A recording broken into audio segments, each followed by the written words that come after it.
Nice puppy there, Keith. All right, so we'll commence. I think we certainly can see by all the bright and lovely faces this morning, we certainly have quorum. So good morning to everybody and welcome to today's meeting of the Transportation Committee. Before we proceed, I'm going to do a quick roll call of all 9 members. And I was informed by Councillor Luloff he will be a couple of minutes late. He's at another event, but should be joining us very shortly. So I'll commence with that to ensure we have quorum. Use your space bar to be able to speak or unmute yourself when asked. So first of all, Councillor Dudas. I'm here. Councillor El Shintiri.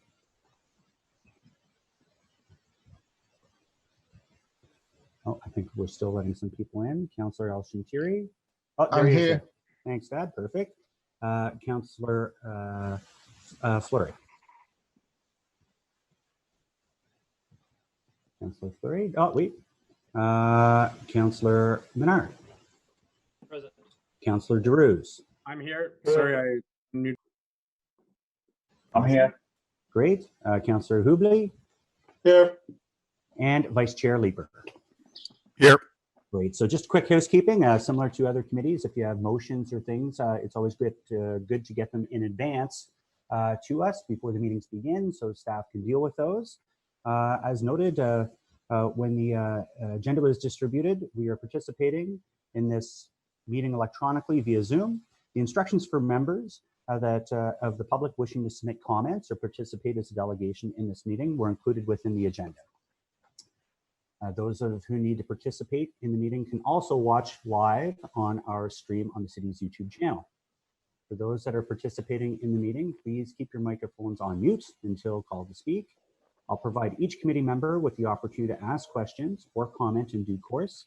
Committee members will be called on first in the ward order, followed by any other members of council who have joined the meeting with us today.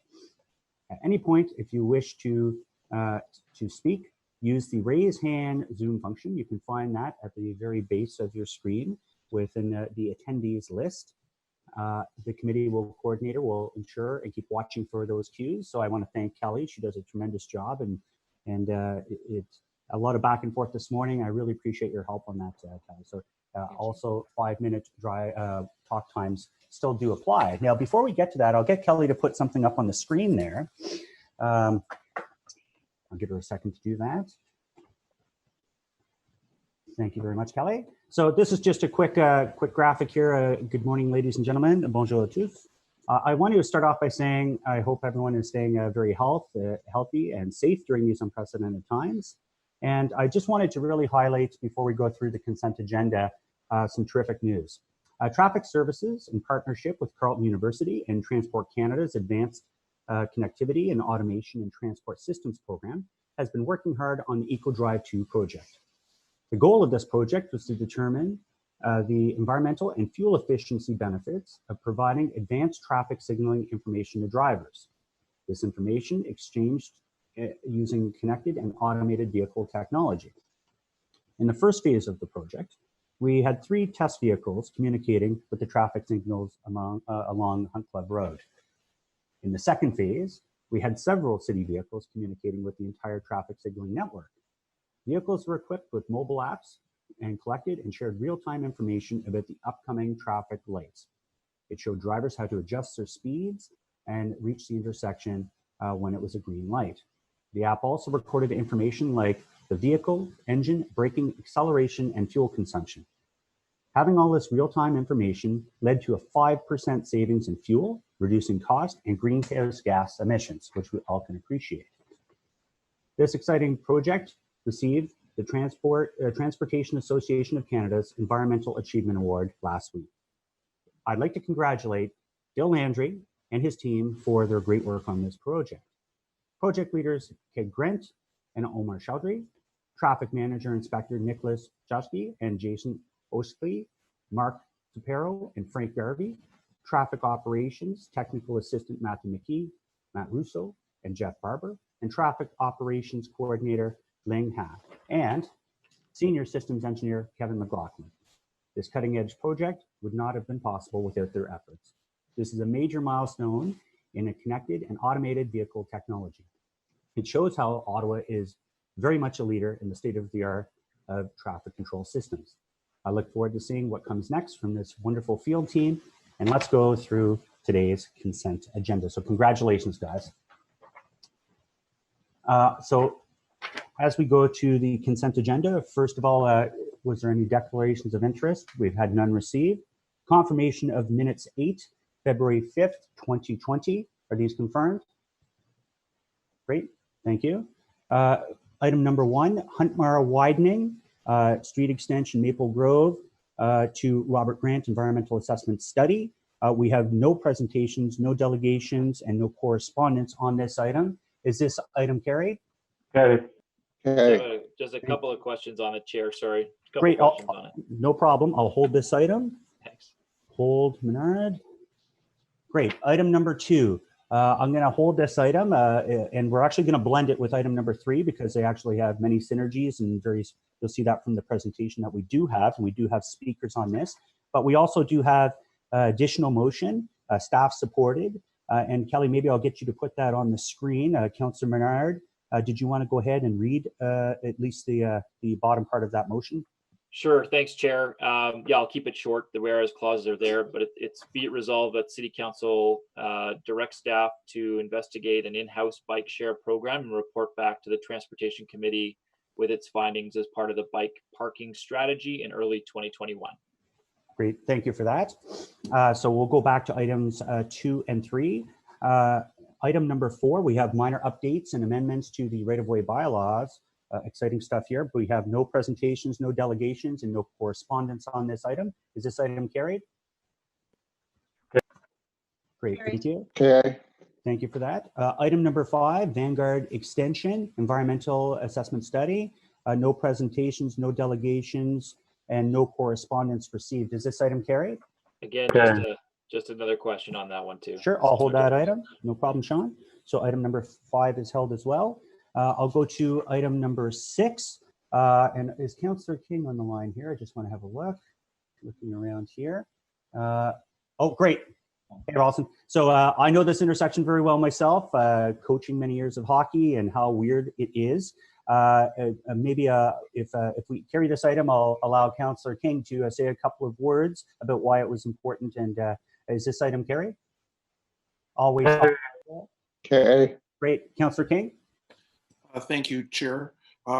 In consultation with the community, it had been identified as a safety issue. I know that that's not the number one real specific concern for our traffic stops and for our intersections. But you know, I just in terms of trying to respond to the community, number one, seeing that bus stop, school buses stop right in front of that busy St. Laurent recreation complex, and that children are getting on buses where people are not paying any heed to speed or to the intersection was a concern, along with the development of a new residential complex on the corner of Cote and St. Laurent that might precipitate a traffic signal or a traffic stop control at that intersection down the road. So I'm very appreciative of the support of the committee and the support of the chair on this important, my first stop sign, I suppose. That was really an ask from the community. So thank you so much. Yeah, the hockey community definitely thanks you. So thank you for your support on that, committee members. Item number 7, speed limit reduction on Stagecoach Road from the point of approximately 840 meters north of Snake Island Road to Snake Island Road. Snake Island Road, okay. And again, this is Councillor Drews that was looking for this. If we have the okay from committee today, is that item carried? Carried. Great. Carried. Great, thank you. Councillor Drews, did you want to say anything on that? I just want to thank you and staff. I know that it's been the village of Enniskerry will appreciate that, and after consultation with the community in there, it is really it's not like in the middle of the highway kind of things that all the cars come on Stagecoach stop. There is a stop sign at the end of that road, which is 500 meters, and there is a church. There is a little town hall for the church. Also, there is a cemetery. and there's seniors coming, crossing the road. It's becoming really a safety issue. So I'm not a big fan of reducing speed, and most of you know, but this case in particular makes a lot of sense. So I want to thank all the committee members for their support. I want to thank you, Chair, and also I want to thank staff for helping me on that one. Thank you. Wonderful. Thank you for that. And thanks to committee for their support. There is an additional item. I believe we spoke about this at council. Vice Chair Leeper, do we have consent of committee to add this item? There is a presentation, support of the adoption of small businesses and physical distancing requirements. This is all things related to nice cold frosty ones on patios. Is this, do I have the okay from committee to add this additional item to the agenda today? Yes. Great, thank you very much for that. We also have some IPDs. There's the two, they're painted up, as well as report of use of delegated authority 2019 by the Transportation Services Department as set out in Schedule G of Bylaw 2019-280. If anyone wishes to lift any of these items, it requires 2/3. Does anyone wish to list anything off the IPD? Seeing none, thank you very much for that. I will go back to item number 1 of today's agenda.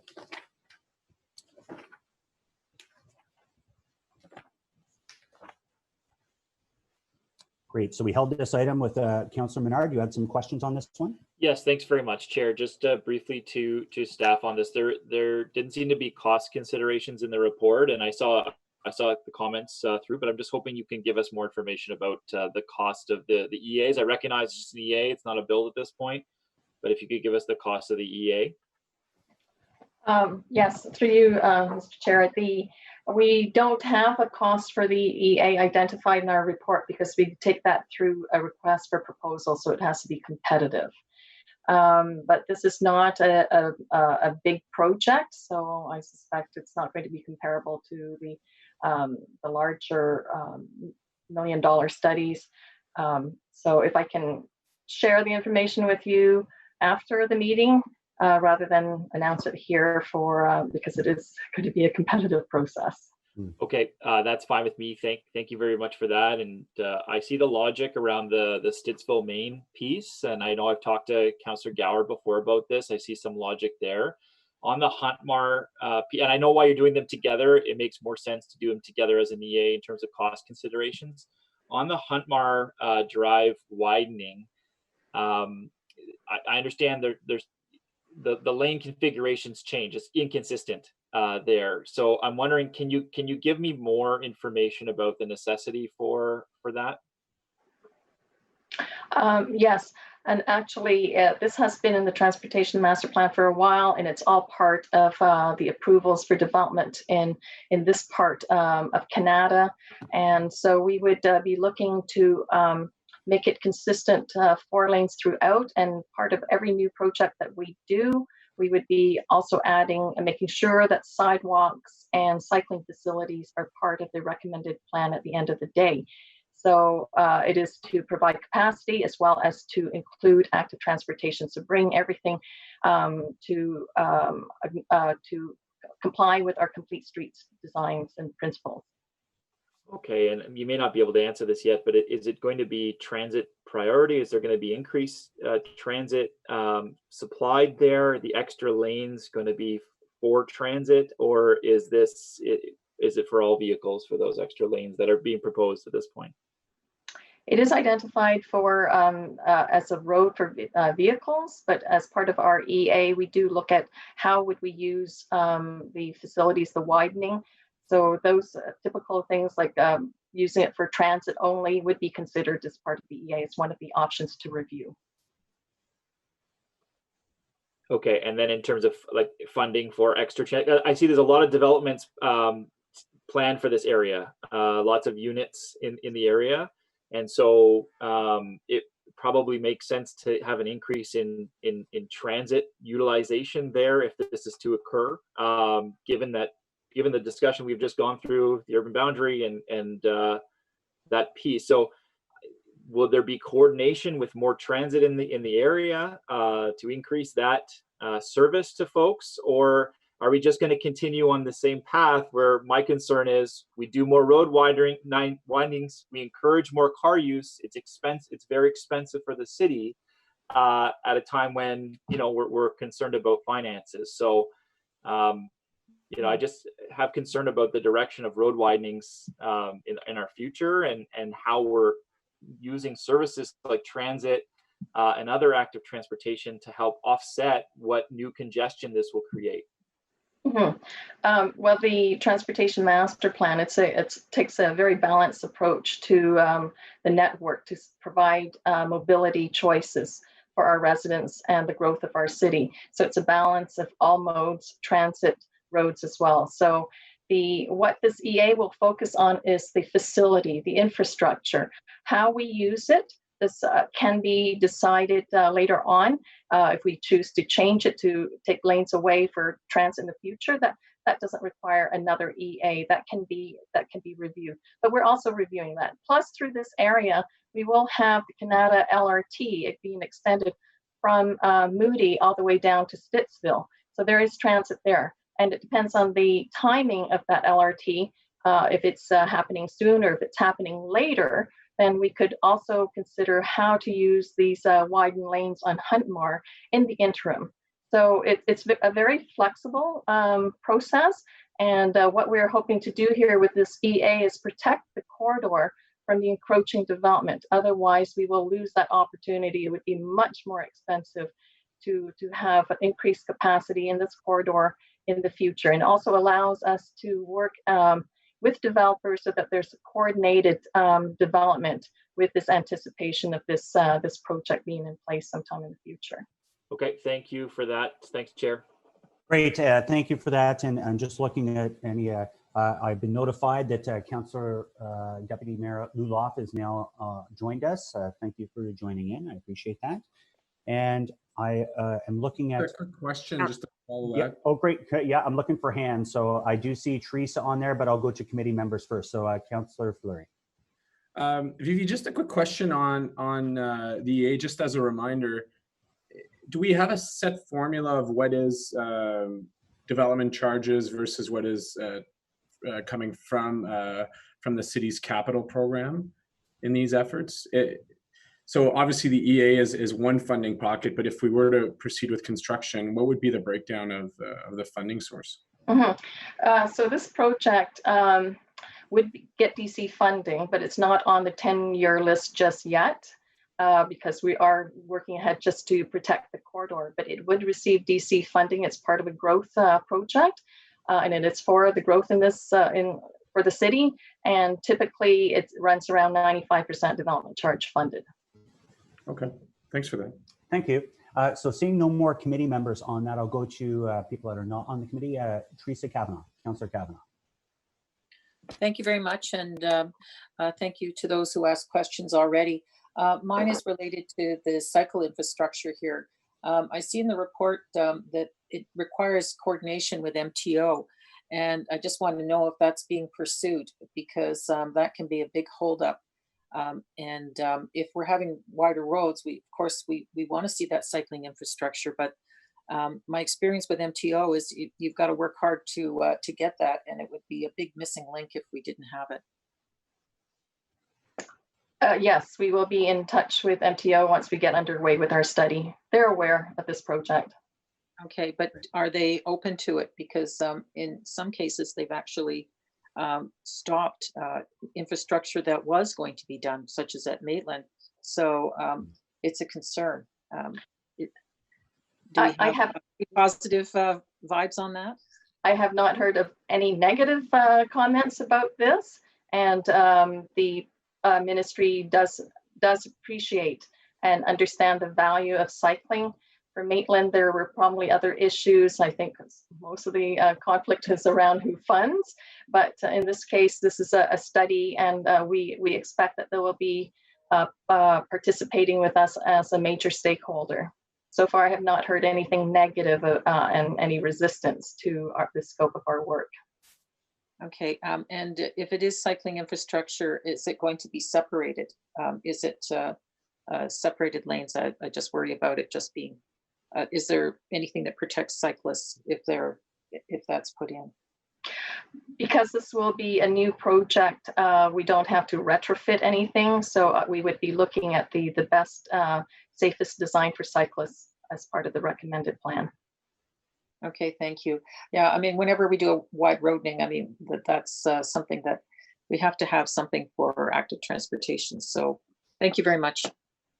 Great. Thank you for that, Councillor Kavanaugh. Now, typically I would continue on with the non-voting members, and I will, but seeing as how this really touches Glenn's area, Councillor Gower, he has his hand up here, as well as I see Hubley, Suds, and Leaper. So like anything, I thought this was a simple item. Things change. So I'm going to go to Councillor Gower. Nothing is ever easy, Tim.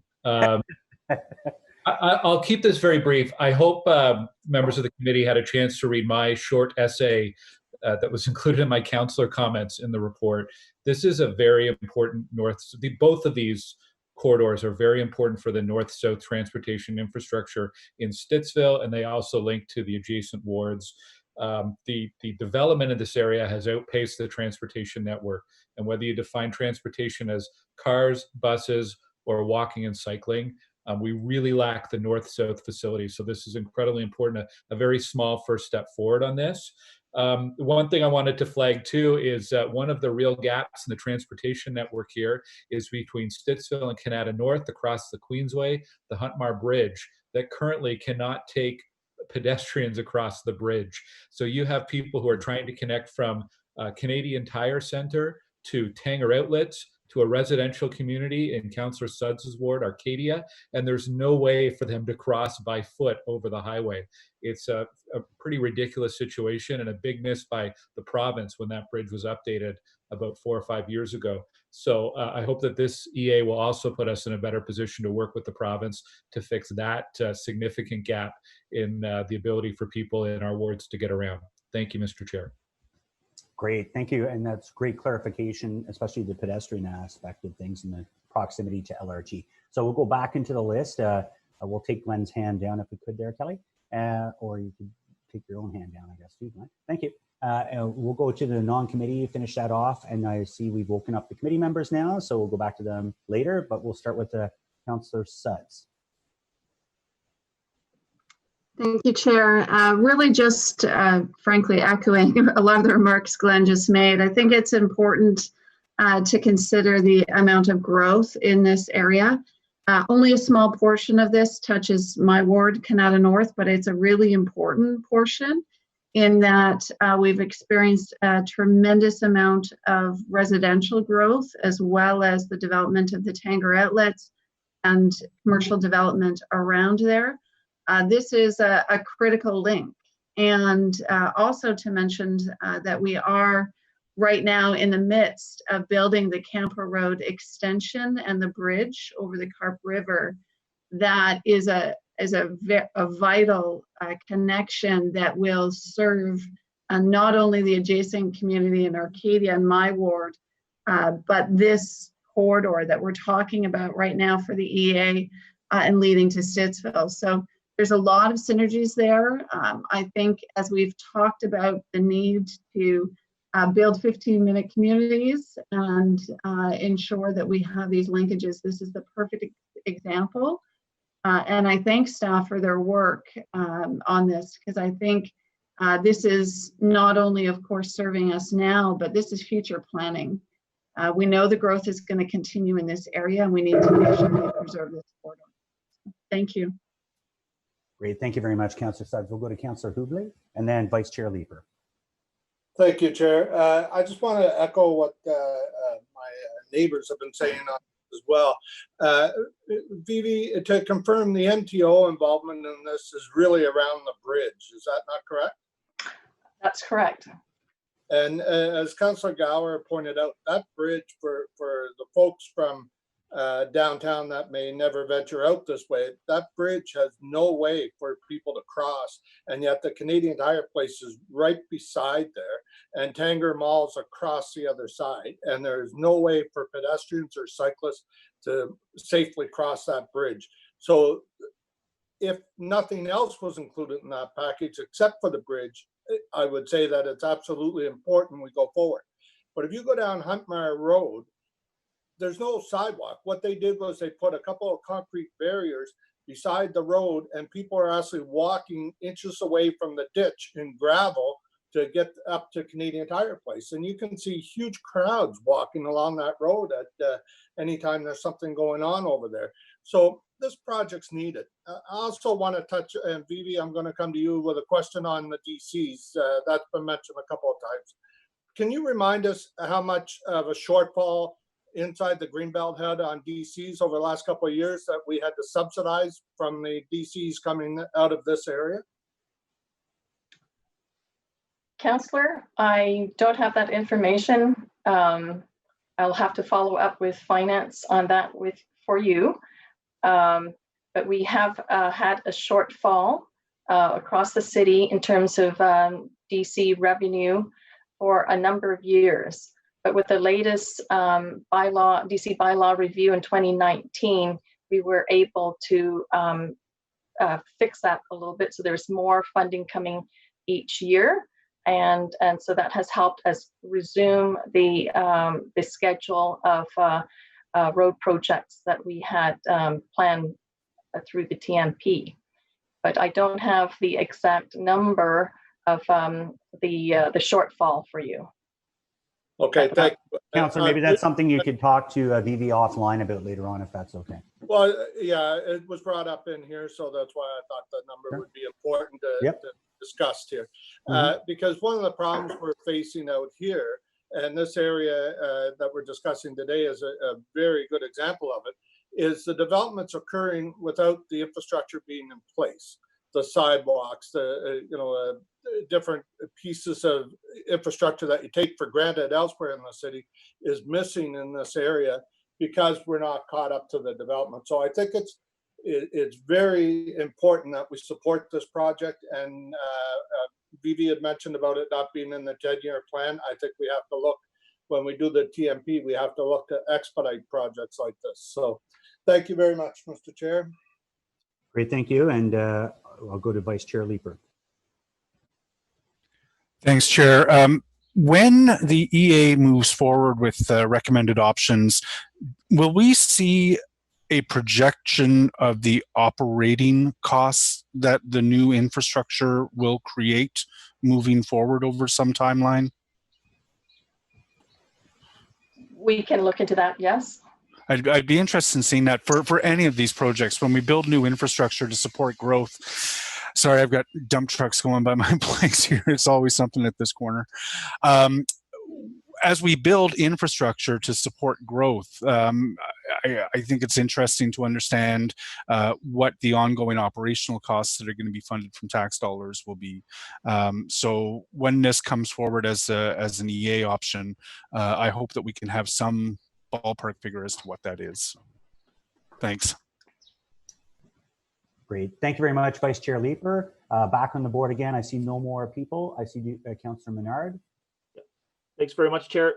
Just one last question. I understand the need about sidewalks, of course, and active transportation infrastructure. Could those not be included without a road widening? Is it feasible that those pieces, as well as increased transit service in this area, could be implemented theoretically without a road widening, which is, of course, the biggest concern that I have because of the financial implications and increased congestion that it causes in our city? Is that not possible, that could be looked at to add a sidewalk? On the bridge itself, it is a problem. So to reconstruct the bridge for the sidewalk would be a very expensive undertaking just for the sidewalk.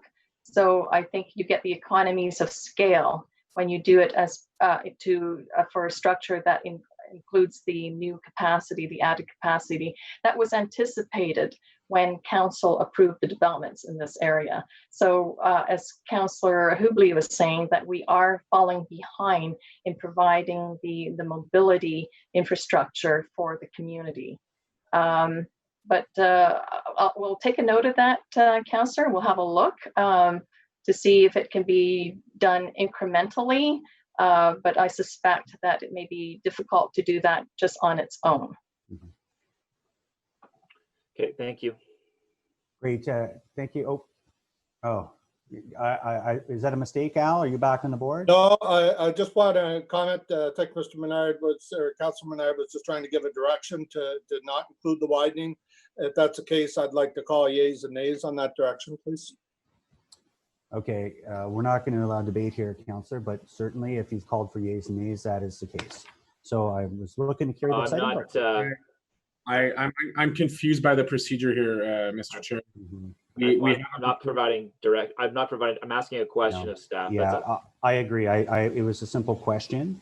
But okay, if it's a question, then I don't need to do that. But if staff was going to take that away and look at not widening the road, I want to vote on it. Councillor, I didn't hear that. So if you're good with carrying this item, is this item carried? Carried. Carried. All right. On to item number 2 and 3. We have a great presentation, and we do actually have some delegations as well today and correspondence, the email correspondence that's been received. You do have it on your drive, but I will ask staff to go ahead and proceed with the delegation today. Thank you. With the presentation. Chair, Chair, if I can just have some opening remarks here.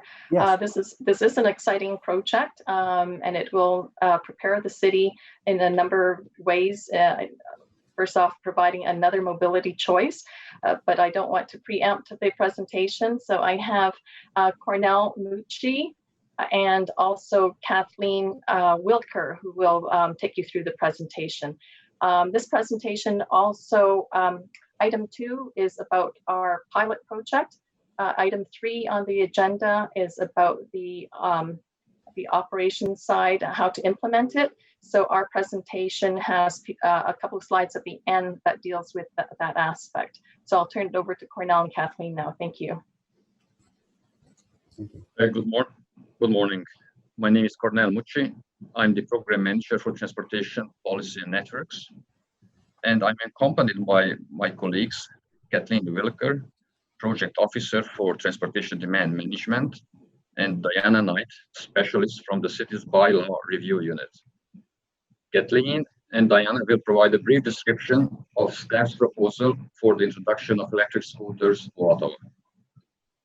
I also have other colleagues who contributed to the report and are on standby to answer questions, including Marilyn Journeau, Associate General Manager for Planning and Infrastructure and Economic Development, Court Corey, Manager, and Rob McLaughlin, Program Manager from Right of Way Management, Pat Scrimger, Director at Transit Services Department, Esther Mogadam, Director at Ottawa Public Health, and Jay Gravel, Program Manager at Bylaw Enforcement Services. Electric scooters have emerged in many cities all over the world as a new form of transportation in the micromobility category. The number of trips by these vehicles have grown exponentially. This growth brought both challenges and opportunities. The main benefits of this mode of transportation is that in the right environment, it provides a convenient and safe alternative to traveling by car. It also has a potential to increase transit ridership by providing a connection from and to transit stops. We have also learned that the introduction of shared e-scooters would have downsides if not managed appropriately. Staff have explored experiences in other cities with the objective to shape Ottawa's pilot project so that we could avoid the pitfalls and gain the most benefits. Currently, the use of e-scooters is not allowed in Ottawa. The recommendation in front of you is to change that. Kathleen, over to you. Thank you, Cornell. Good morning, Chair and councillors. I'd like to start by saying that staff are bringing forward this recommendation at this time because shared and private e-scooters offer residents a personal mobility choice during the post-pandemic recovery period that's supportive of physical distancing and could reduce crowding on transit. The electric kick scooter bylaw would also allow residents to legally use their own personal e-scooters, potentially replacing car trips. Next slide, please. So to provide the background, on January 1st, 2020, the province of Ontario initiated a 5-year pilot Kick e-scooter program and allowed municipalities to opt in. In order for the city to participate, we need to update our bylaws to make e-scooter use legal. And so the provincial regulations include the following. Riders must be 16 years or older. The speed limit is 24 kilometers an hour. E-scooters must be equipped with a bell, a brake, and lights. Helmets are required for riders who are under 18 years old. E-scooters are to be used by one rider at a time. Baskets are not permitted, and municipalities participating in the pilot must remit safety data to the province. Next slide, please. Staff are recommending the following elements for the e-scooter pilot. It would start with a 1-year trial with an option to extend annually up to 4 renewals in line with the provincial pilot. The maximum initial shared fleet would be 600 e-scooters. In Ottawa, e-scooters would be allowed on the city's multi-use pathways, cycling facilities, which would include bike lanes and cycle tracks, and roads that are posted at or below 50 kilometers an hour. Sidewalk riding would not be permitted, and the NCC would also not permit e-scooters on their pathways. Shared e-scooters would be parked in the sidewalk furniture zones, which are pictured in the picture. And the sidewalk furniture zone is the edge of the sidewalk closest to the curb in line with bike racks and benches. Staff are recommending that the maximum operating speed be reduced from the provincial 24 kilometers an hour to 20 kilometers an hour, and staff would monitor and collect feedback throughout the pilot. Next slide, please. One of the issues that's occurred in other cities is parking compliance. So staff recommend the following tools in order to ensure compliance. In-app and in-person parking education for riders. In addition, there's an opportunity to have a community mode in shared scooters so that residents who are not using e-scooters themselves can report misparked scooters through an app directly to the company. In addition, the company's phone numbers would appear on e-scooters to report misparked e-scooters directly. And the city would have the ability to fine companies for not responding to misparked scooters within a set time frame, and finally to impound misparked e-scooters that are not attended to. Next slide, please. In terms of the contract highlights, in addition to lowering the fleet speed to 20 kilometers an hour, staff are suggesting further reductions within high activity pedestrian zones, and it's possible to do that with the shared fleet. In addition, through the shared fleet, we would use geofencing, which is a GPS technology which prevents scooters from traveling in designated zones, such as inside transit stations. E-scooter providers would be required to provide in-app and in-person education on safe e-scooter use, parking, as well as hand hygiene, which is particularly important because of COVID. Providers would be required to redistribute vehicles to respond to travel needs and to provide daily trip and injury data to the city. Next slide, please. In terms of monitoring and evaluation, staff would be looking at the number of trips taken in total, as well as per vehicle, and looking at the number and type of injury. Parking compliance and operator response to issues would also be evaluated. And staff would be looking at feedback from riders, residents, and businesses. in terms of looking at the safety and comfort of the roadway and pathway for all users. And I want to note that staff have met with the Accessibility Advisory Committee, and we're aware of their concerns regarding sidewalk clutter, as I discussed earlier with our provisions for parking compliance, as well as the AAC's concern about the vehicles being quiet. And staff are committed to reporting back within 6 months of the pilot launch to the AAC to receive further feedback. And finally, staff time and cost to oversee the project would be evaluated. With that, I'd like to turn the presentation over to my colleague, Diana Knight.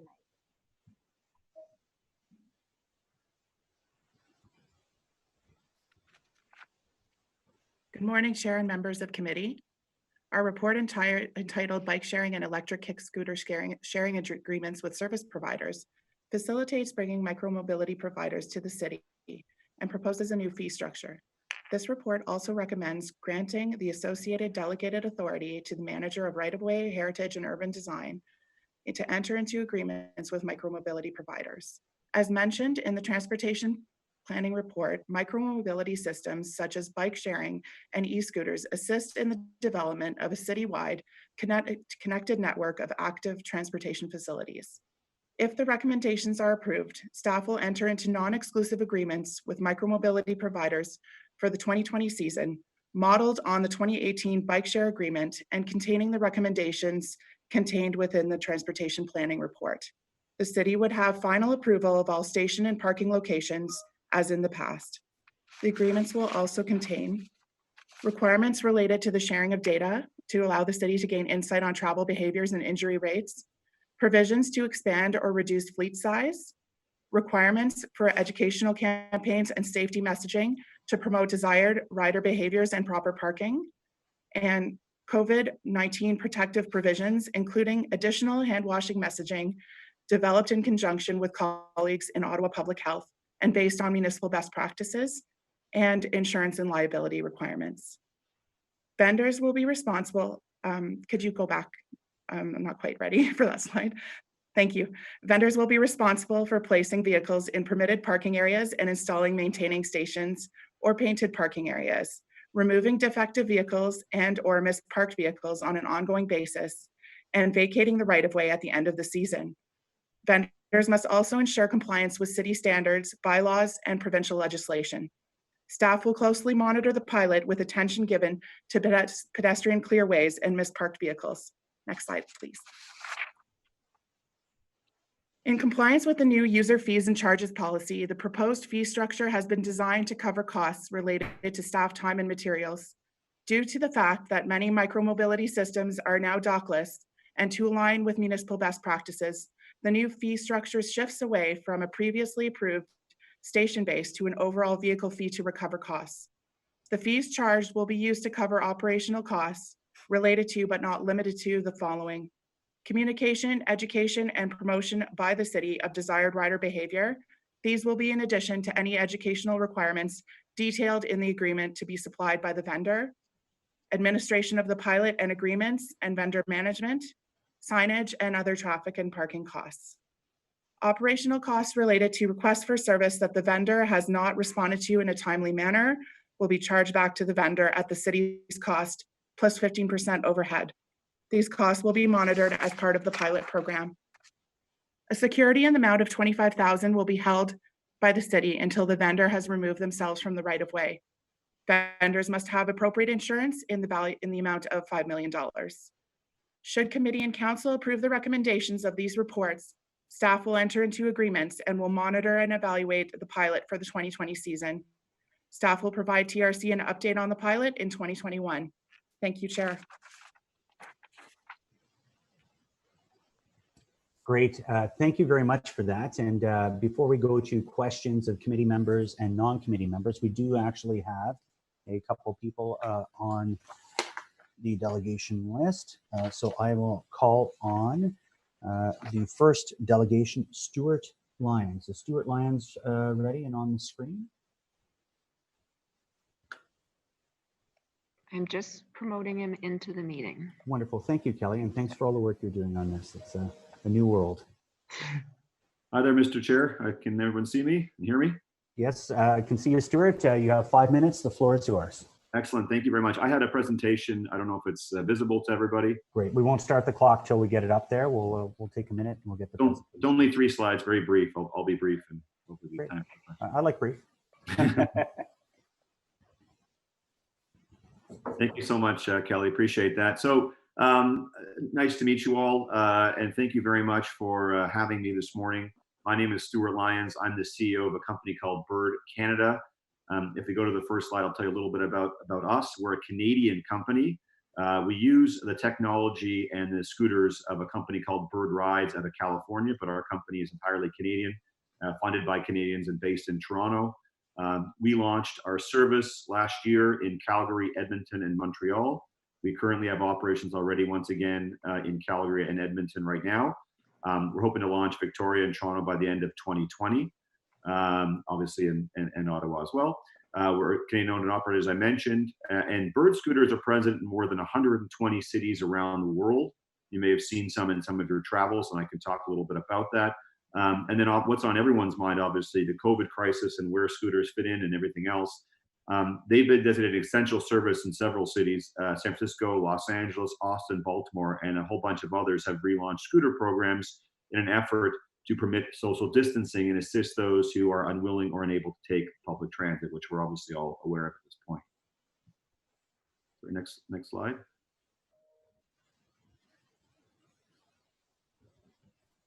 Thank you, Kelly.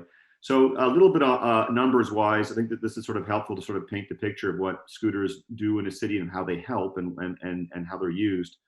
Last year in Calgary, 750,000 trips were taken among the 2 providers in less than 3 months, which is really a ton of volume. We believe it exceeded cycling volume. Cycling volume isn't measured in the same degree, but it was pretty an intensive 3 months. Over 150,000 unique users during the time. In Montreal, flipping to another city, in Montreal, demand regularly exceeded 7 trips per day per scooter. And in Montreal, 27% of trips began or ended at a metro station, which is really what we want to see. Our goal long-term is for these to be used as a commuting device. And when a third of trips are sort of beginning at a metro station, that's really important. Another important stat, 1/3 of e-scooter trips replaces a car trip. So if you look at the 750,000 scooter trips taken in Calgary last year, about 250,000 car trips are not taken. And then also in Calgary, 2,000 Bird riders used the service more than 50 times in that 3-month period. Another topic that is often asked is around the safety of scooters. Generally, they're considered similar to bicycles. They're as safe, if not safer than bicycles.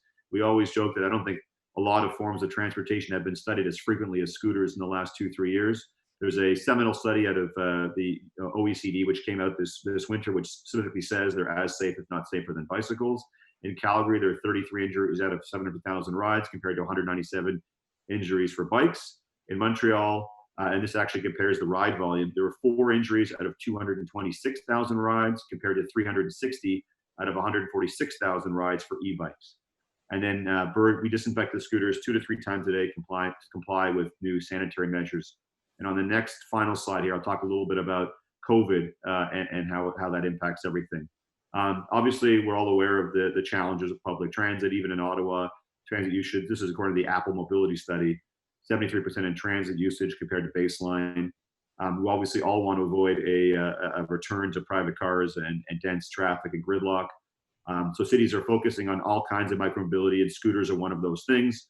I mentioned what's going on in a few of the US cities. Over 25 US cities have already relaunched their scooter programs. In Italy, every major Italian city is focused on e-scooters. There's a couple quotes there from the mayor of Rome and from the council member in Milan.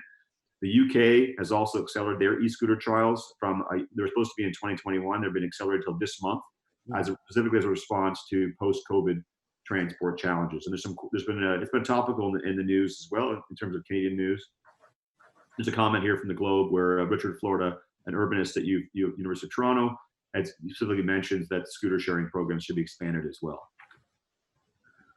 So that was a sort of a brief overview of scooters. May I'll turn it over if anyone has any particular questions, I'd be happy to address, and just looking forward to working with the city and providing another transportation option for people in Ottawa. Great. Thank you very much, Mr. Lyons, for that. We do have a couple of questions. First of all, first hand that was up I saw was Councillor Dudas. Sorry, Chair. My question will be for staff. Okay, wonderful. Thank you for that. Councillor Hubley. Thank you, Chair. My question on this is, and I'll say right up front, I like the idea. I like what we're doing here with a pilot to explore this. But one of the things I've learned by looking at what other cities are doing is one of the common complaints is that scooters are left laying across the sidewalk and become an impediment for pedestrian traffic. Is there anything we can do to make sure that that doesn't become the big problem here? Thank you, through the chair. There are several things, and I think the report, we spent a fair bit of time with staff and helping, giving them some feedback in terms of what we've seen in other cities, and what they've come up with is a good approach to it. There's a few things, starting off with, in my personal opinion, not having a ton of scooters, which might seem antithetical to somebody in the scooter business, but if you go to LA, in my opinion, the biggest problem what you see is there's like 10 scooter companies and 50 scooters on each block, and that's where things get really messy. So the first thing is less scooter companies and less scooters, which again might seem ironic that I'm suggesting this, but I want this to be a long-term partnership with Ottawa, as we do with Edmonton, Calgary, every other city we operate in. That's the first point. Second point is the corrals that staff is working on, I think, is a key thing. That wasn't around in the early days of scootering. That's why things got a little bit messy. There wasn't designated places to put scooters. We have those in Edmonton and Calgary. Edmonton just announced them this year. Calgary, as well as a few designated parking spots. Those are helpful. Education, obviously, in the app is helpful. And us. A lot of this is on us. We have, I should mention that if we go ahead, we'll probably put around 30 some odd people to work in Ottawa, and a big part of their job is to move scooters around, make sure they're not blocking people's pathways, making sure they're in the right spots, making sure they're charged and they're clean and they're ready to go. So it's all those things that were also mentioned in the report. Finding poor behavior, we find people, we can prevent people from riding again if they exhibit poor behavior, whether it's misparking or double riding or doing all the things not supposed to be doing. So yeah, Council, there's a lot we can do, and I thought the report did a great job of addressing. Okay, thank you. Appreciate that answer. Great, thank you for that, Vice Chair Leeper. Thanks, Chair. Some of the feedback that we've heard from the operators has been that the fee structure is being set a little too high, and that the cap is set too low. It doesn't sound like you would necessarily agree. Can you address what we're proposing by way of fees and cap? The fees, again, I'm pretty straightforward on this stuff. The fees are similar to Calgary, so it's basically the same, very similar fee structure. So I can't talk it both sides of my mouth. We have them in Calgary, so certainly in Ottawa, that's they're a price to pay. But again, being a responsible corporate partner to you, we would want to make sure that things were done appropriately. The fee cap, the scooter cap is a bit small. I've expressed that concern to staff. I mean, the reality is, we want to invest the money in the city. We have to rent space, hire all those people I mentioned, everything else. And having only 300, if there's two providers, is a bit tight for us to make sure the business is successful. And it's hopefully going as soon as possible, but it could be a relatively short season if we didn't start till, say, late July, October, August or whatever, and then heading into October. So for all those reasons, yeah, the cap is a bit on the lower side. Depends obviously on the number of providers you have as well. Okay, and I'll ask staff about that cap when we get to it. I'm just curious. I am waiting delivery of an electric scooter. I want to have my own. Are they rideable in the rain? The ones that you're offering, are they all weather? They're all weather. I mean, it's just like riding a bicycle in the rain. I mean, they're as all weather as a bicycle is. They're pretty. I mean, the ones we use are not the kind you typically buy on Amazon or at a store. They're much more industrial, commercial grade. Obviously, they last a lot longer, and there's obviously a concern around sustainability. Our scooters last well into 2-3 seasons. We're using all the same scooters we used last year in Calgary and Edmonton. They're back on the streets. Some of the ones we use in Ottawa will be recycled as well because for sustainable purposes. But yeah, they're definitely rideable in the rain. They're just like a bicycle. But I've seen some that are not, so they don't recommend it. So that's fantastic, Stuart. Thank you. Thanks, Chair. Great, thank you for that. We have another question from Deputy Mayor Luloff. Thank you, Mr. Chair. Hi, Stuart. Thanks so much for proactively reaching out to me as the Council Liaison for Accessibility earlier this week. Just a couple of quick questions for you. We received a letter yesterday from the CNIB. I'm sure that you were also copied on that letter as well. I'm just wondering what your group is doing to proactively work on the recommendations and the observations that they've provided. Thank you through the chair. But I did not receive the letter from the CNIB yesterday. Maybe I'll get it today at some point. But if it's, I think I shared with you earlier a letter they sent to the Toronto City Council Accessibility Advisory Committee. I'm assuming it's similar content. We've worked a lot with the CNIB. We actually enjoy hearing their concerns, and because again, we're trying to develop a long-term relationship here, and it's not our interest to have scooters blocking the path of anyone. Certainly, that's not the way we want to act as people or as good corporate citizens. So we're not going to get asked back to Ottawa if we have a bunch of scooters littering the streets, blocking accessible pathways, and just acting like fly-by-night operations. So that's not our goal. We definitely want to work with groups. We found the CNIB to be extremely reasonable. In fact, we agree with all the things they've asked for in their Toronto letter. If it's the same letter, I don't see why I wouldn't agree with all the requirements and the recommendations in their letter. And if there are things we can accommodate, we'd be happy to do that. That's really great to hear. If you'd like, I can share that letter with you later today. I know from speaking with you that you are proactive and that you certainly want to work with the accessibility community.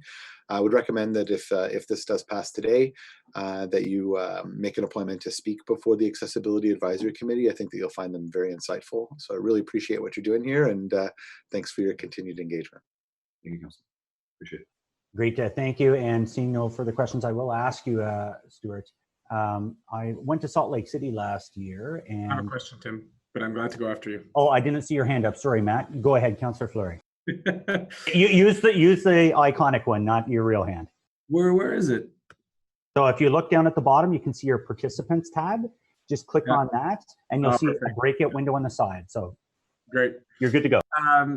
So Stuart, my question to you is, I've gone through the PTC debate, the private transportation company, and I view it all very similar, but I'm surprised no one's raising the issue of COVID, because for you to proceed in the environment, you require volumes of tourism. And we know that this year in 2020, the outlook in tourism in all of our cities across Canada look very challenging. So what would you expect if you were to get bylaw and if you were to get compliance? What would 2020 look like? Thank you through the chair, Councillor. So just as a point of perspective, we spent around 30 to 45 days or so working with Alberta Health Services before we launched in Calgary and Edmonton, going through all kinds of scenarios. So this was not a let's see what happens, put scooters out. We talked about, can we clean them 3 times a day more? Can we use gloves? We're talking about disposable gloves, reusable gloves. We went through all these different scenarios with Alberta Health Services. And at the end of the day, their conclusion was they didn't want to create a false sense of security. So when you get into things like gloves, you kind of limit hand washing, and then there's face touching that occurs with gloves, and there's all kinds of side issues, which, not being health professionals, we're not certainly not educated in that regard. So they recommended against using gloves. They said, look, clean the scooters as much as you can, but the important thing is we need to educate people that these are multi-touch services like a grocery cart or a public door handle, or playground structure. There's so many others in our society right now.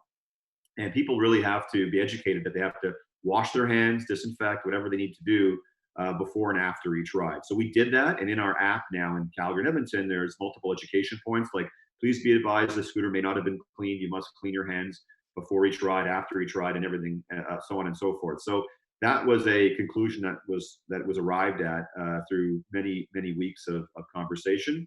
And so far, so good. So far, it's been going well in Calgary. People seem to know that.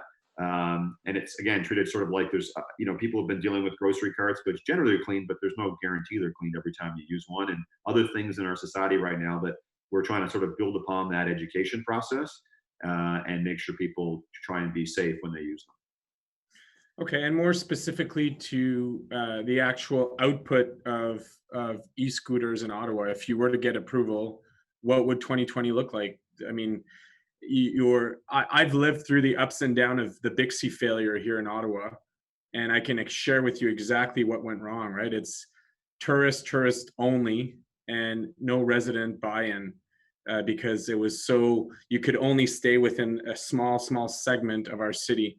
Now with our LRT, with the goal of council, last week and the weeks before, we're talking about 15-minute neighborhoods. Like, these become really interesting technologies, and happy to see Jeff joining the trend.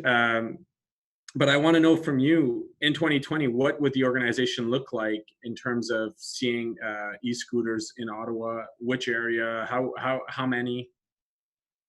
Yeah, so I mean, again, the how many depends on how many providers. It's really up to staff and everything else in terms of, if there's 2 providers, then I guess it's 300 apiece, and if it's more, it could be less. If there's 1 provider, then it's 600. So it's a bit, I don't totally know. Service area will obviously, we've offered up certain service area maps, which covers a good chunk of Ottawa based on 300 scooters.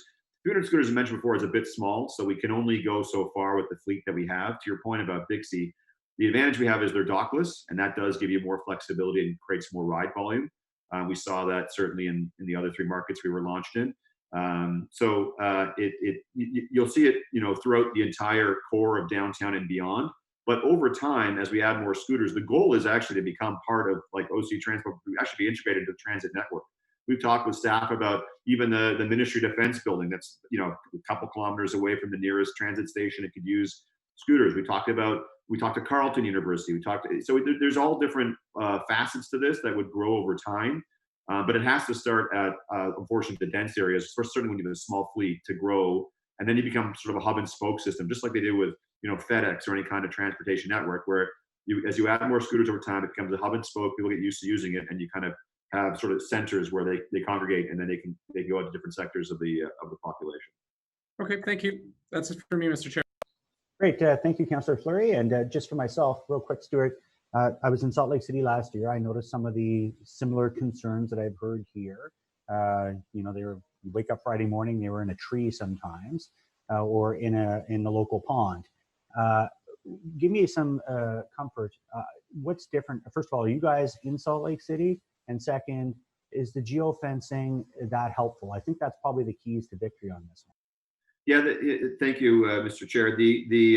So yes, we're in some like 50 or 60 U.S. cities. The geofencing is super and does work. It is helpful. For example, we do it right now today in Calgary. I don't know how familiar you are with Calgary, but Stevens Avenue, like very similar to your own pedestrian area. It was a very slow zone there. Scooters can only travel like 10 kilometers an hour, which is actually quite slow. There's no ride zone. Stampede Grounds, as an example, is a no ride zone. And here we have the NCC pathways, which would be a no ride zone. You can't go to Gatineau. So we enforce all that. So what happens is, if you get to an NCC pathway, the scooter will beep and it'll just come to a gentle stop. There basically is no more gas. Just the gas stops, and eventually just slows down, and then it just stops. So and then it doesn't return until you move it back into the effective zone. So all this technology has been well proven over the last 2-3 years of operations. That would be key to it. And as I mentioned before, I went through all the different areas where we can deal with in terms of clutter. And I think we have a pretty good plan. So I think it'll be a good pilot. Great, thank you for that, Stuart. And I agree with a lot of your comments. It's limited numbers, it's limited avenues it can go on. So those are good criteria for a pilot, I think. And it'll be up to, obviously, companies like yourself to prove that it will work and get the buy-in to be able to, if we want to come back and extend that pilot. So thank you very much for your delegation today. I appreciate that. Seeing no further questions, we'll move along to Philip B. Turcott, Chair of AAC. Thank you, Chair, and good morning, councillors. It's a pleasure to address you today, and perhaps I will start by wishing you all a happy National Accessibility Week. I also want to thank staff for consulting with the Accessibility Advisory Committee on this. We've had quite a lot of engagement, and I think that's gone very well. That being said, the AAC still has some concerns and some recommendations that I'd like to share with you today. To put it bluntly, from an accessibility perspective, and from I think most of our members, Motorized scooters, if they're not used properly, for us are essentially motorized accessibility barriers. So some of the concerns that we have, the pilot project would prohibit using the scooters on sidewalks, which we absolutely agree with, but they will be allowed to park on sidewalks. And from a practicality perspective, I just wonder how often it would actually occur that someone would disembark from the scooter and I guess walk it onto the sidewalk and park it rather than riding it on the sidewalk. We also have some concerns about the proposal to allow on-street parking for the scooters, given that this may infringe possibly on accessible parking on-street parking. I think our most significant concern is the fact that these scooters are silent and depend on a user to make an audible noise using a bell to indicate to pedestrians that they are passing near them. So this is a significant safety risk, especially for blind and low vision pedestrians, as well as service animals and service dogs. We're also concerned about how practical it would be to track improperly parked scooters. So far from the report, and I appreciate that staff have mentioned an ability perhaps to do it via the app, or that the commercial providers of the scooters would respond, but that's not in the reports that are or the bylaw before you. So the ability to track improperly parked scooters so far seems to be complaint-based and would rely on persons with disabilities to identify those barriers. So it would put an additional onus on persons with disabilities to identify barriers that they did not create themselves. So that is a concern. And we also have concerns about how realistic is our city's capacity to relocate improperly parked scooters if the company is not doing it within the time frame that is proposed. I would also note that my committee had intended to consider this matter again and possible further motions at an April meeting, which naturally was canceled due to COVID concerns. So our committee has not had the chance to fully consider this, especially in light of a request that we've received from the AODA Alliance out of Toronto to actually pass a motion against this pilot project, as the City of Toronto's Accessibility Advisory Committee did. I'm not saying that that motion would have passed at our meeting, but again, we would have considered this further in April and had not had the chance to do so. So in terms of practical recommendations, I would recommend that the definition of pedestrian be changed in the proposed bylaw. Currently, it only speaks to a person in a wheelchair, and I understand that that's the definition in the Highway Traffic Act, but that can be updated to a person using a mobility device, including a wheelchair. It's more recognizing the fact that people use more than just wheelchairs as mobility devices, and also changing the language about in a wheelchair, which is outdated to person using a wheelchair. It should also be a prohibition in the bylaw to use a scooter in a way that causes an accessibility barrier for a pedestrian with disability. In terms of on-street parking, we would want to make sure that the proposal complies with my committee's motion of September 18th, 2018, about the prioritization of accessible parking pass eligible spaces, including no parking zones in on-street parking. And also something that was not before staff when we last met with them. On May 25th of this year, my committee passed a motion about multi-use pathways that essentially calls for the city to prioritize the needs of pedestrians with disabilities and seniors on multi-use pathways. And so I would expect that this pilot project, should it go ahead, would also comply with our motion of May 25th. And then I'd be curious to hear from staff, if possible, on this. 1 more minute. Thank you. On the compliance timeframe. So we've heard, I think our concern is that for people with disabilities who would face this barrier, who'd face a scooter that's in their way, that's an immediate barrier. And they don't have the option necessarily of moving the scooter themselves or waiting perhaps the 2 hours or 3 hours that the city would or the company would need to move that scooter. So I'd be curious to hear more about that. And also fines. There's an option for fines, but they're not set out. And in our view, the fines should be significant to be a proper deterrent. And further, the pilot should not be extended in the future unless scooters can be modified to make an ongoing audible signal to ensure safety for blind persons and persons using service animals. Thank you very much, and I'd be happy to take any questions you have. Great. Thank you very much, Mr. Churcott. And I've made notes of what you've said. So when we get to questions of staff, I'll certainly be asking some of those questions. We do have a question from Councillor Menard. Yeah, thanks very much, Chair. And thank you, Mr. Turcott, for presenting to us. I just wanted to know your thoughts on the situation that occurred with Montreal, right? They've stopped or banned e-scooters as of this year. And some of what they were citing was some around accessibility issues and some of the shared walk ways, pedestrian ways, and rollways. So is there similarities that you see in their program that you see are going to be coming here? And is that a particular concern?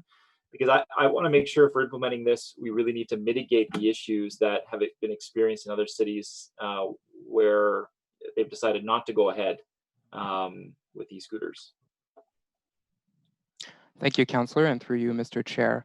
I think the item that was of most concern to this committee, and we did ask for staff to speak with us after Montreal made that decision, the low compliance rate. So Montreal had a 20% compliance rate in terms of appropriate parking of scooters, and that's a significant low number that is very concerning to us.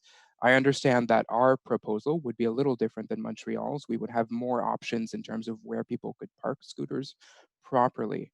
But that compliance rate, I think, is a significant concern. And again, speaks to the practicality of, will people actually properly park these? And if not, what is the recourse that people with disabilities have? This is not just kind of an inconvenience for us. For someone, for example, in a wheelchair, that's going down a sidewalk and can't go around this improperly parked scooter, that's the end of their trip for them. They'll have to turn around and go back where they came from. They can't move it themselves. So I think the important piece, if this is to go ahead, would really be on compliance and enforcement. So rapid response time, I think, would be essential. And again, the fines piece to making sure that people who do not use the service properly will be would face consequences for not doing so. I think that's how I would answer that question. Thank you. Thanks very much. Great. Thank you very much for your presentation today, Mr. Churcott. And I, as mentioned, have noted a couple questions I will ask staff when we get to that point. Thank you for your great presentation. Thank you very much. We have Sam Sadley from Lime. Is Sam on deck? Yes, I'm here. Hi, Sam. You have 5 minutes. The floor is yours. Perfect. Thank you, Mr. Chairman. Thank you, members of the committee. And I just wanted to thank Mr. Turcott as well for appearing today. We've worked not closely with similar organizations across North America, and it's always helps us think through our impact on the broader community, not just the impact on our riders. And so thank you for raising those concerns. We really appreciate it. Obviously, my colleague from Bird has answered many of your questions. You received my testimony, my written testimony in your committee packet. We're very excited to begin serving the city of Ottawa this year. This will be obviously our first year in Ottawa as we expand across Canada. We're operational in similar markets. We operated in Calgary, Edmonton, and last year in Montreal. Councilman Menard, just to speak to Montreal. Montreal, we're continuing to work with the city. I think the challenge there around compliance was that, as Mr. Turcott mentioned, Montreal actually, rather than allowing for parking on the side, sort of on the edge of the sidewalk, as the city of Ottawa has elected to do, designated a limited number of parking locations across the city. We communicated with the city that we believed that number was insufficient for the scooter and for the demand. Unfortunately, it went through as is, and as we expected, you had low compliance because it was very, very difficult to comply with the regulations. We expect to see, given the regulations that have been proposed for you all, and my apologies, my toddler's in the other room and making noise, and I'm sorry if you hear her. I'm sure we are all working together in different circumstances today. But we believe that through the program as it has been proposed, we expect to see high compliance. But as part of that, as my colleague from Bird mentioned, it's on us, it's on the providers to make sure that we are giving you all the best possible service. And that means what we have is called our line patrol. Those are members of our team that are actually walking through our service areas, fixing scooters, responding in real time to complaints. I know Bird has a similar program as well. We're happy to partner with them. Frankly, we partner very closely on a number of initiatives, but our goal as providers is to make sure that we're providing the best service for Ottawa. Regarding CNIB, we've been working closely with them. We're hopefully coming to a memorandum of understanding soon on partnerships for initiatives that we will be undertaking over the course of the next year. So we are excited, hopefully, to bring them in as a partner for the 2020 season in Canada. Overall, though, I'm mostly here to answer your questions. As I mentioned in my testimony, I am worried that I believe the fleet as proposed by staff is too small to really get a good idea of what e-scooters can do in Ottawa this year. I think that for assessment purposes, for access purposes, increasing the number of devices will be helpful. Also, it allows us to invest in our operations in Ottawa. Without sufficient number of scooters, it's more difficult to hire that large number of staff that we want to have walking the streets to make sure everything is well. And lastly, of course, as you mentioned, fees are in fact somewhat of an issue in Ottawa.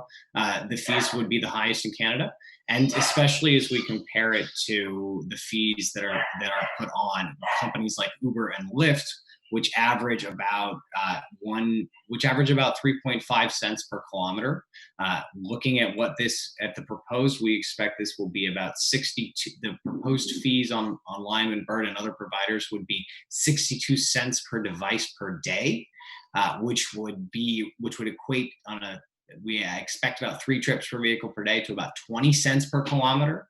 That is over 6 times, almost 7 times the fees that are being charged to cars. And so as we bring a more sustainable open air environment, we seek to have fees at least match those of cars, if not be better than, simply because of the opportunities that we bring.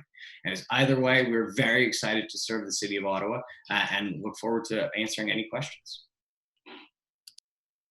Great, thank you for that. First hand up was Vice Chair Lieber. Thanks. Thank you very much, Sam. If we don't change the cap and leave it as is, you're still going to come into the market and kick the tires? Mr. Vice Chair, yes, we will. I think that perhaps the better ask more than anything else is if we begin at 300 devices per provider, creating a structure in which we're allowed to increase the fleet over the course of the season.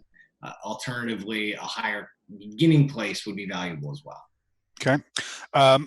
Would you be willing to share financials and user data with us in an effort to make the case for a higher cap after 1 year of service?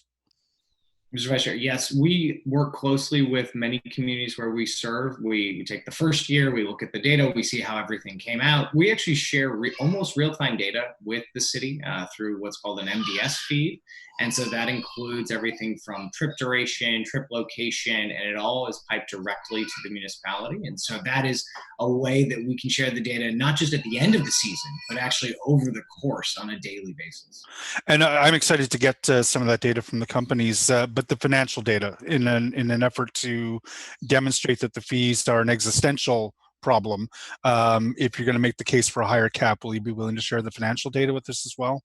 I'll have to, of course, speak with the attorneys on my team, but to as much as I can legally, I'd be glad to do so. Okay, thank you.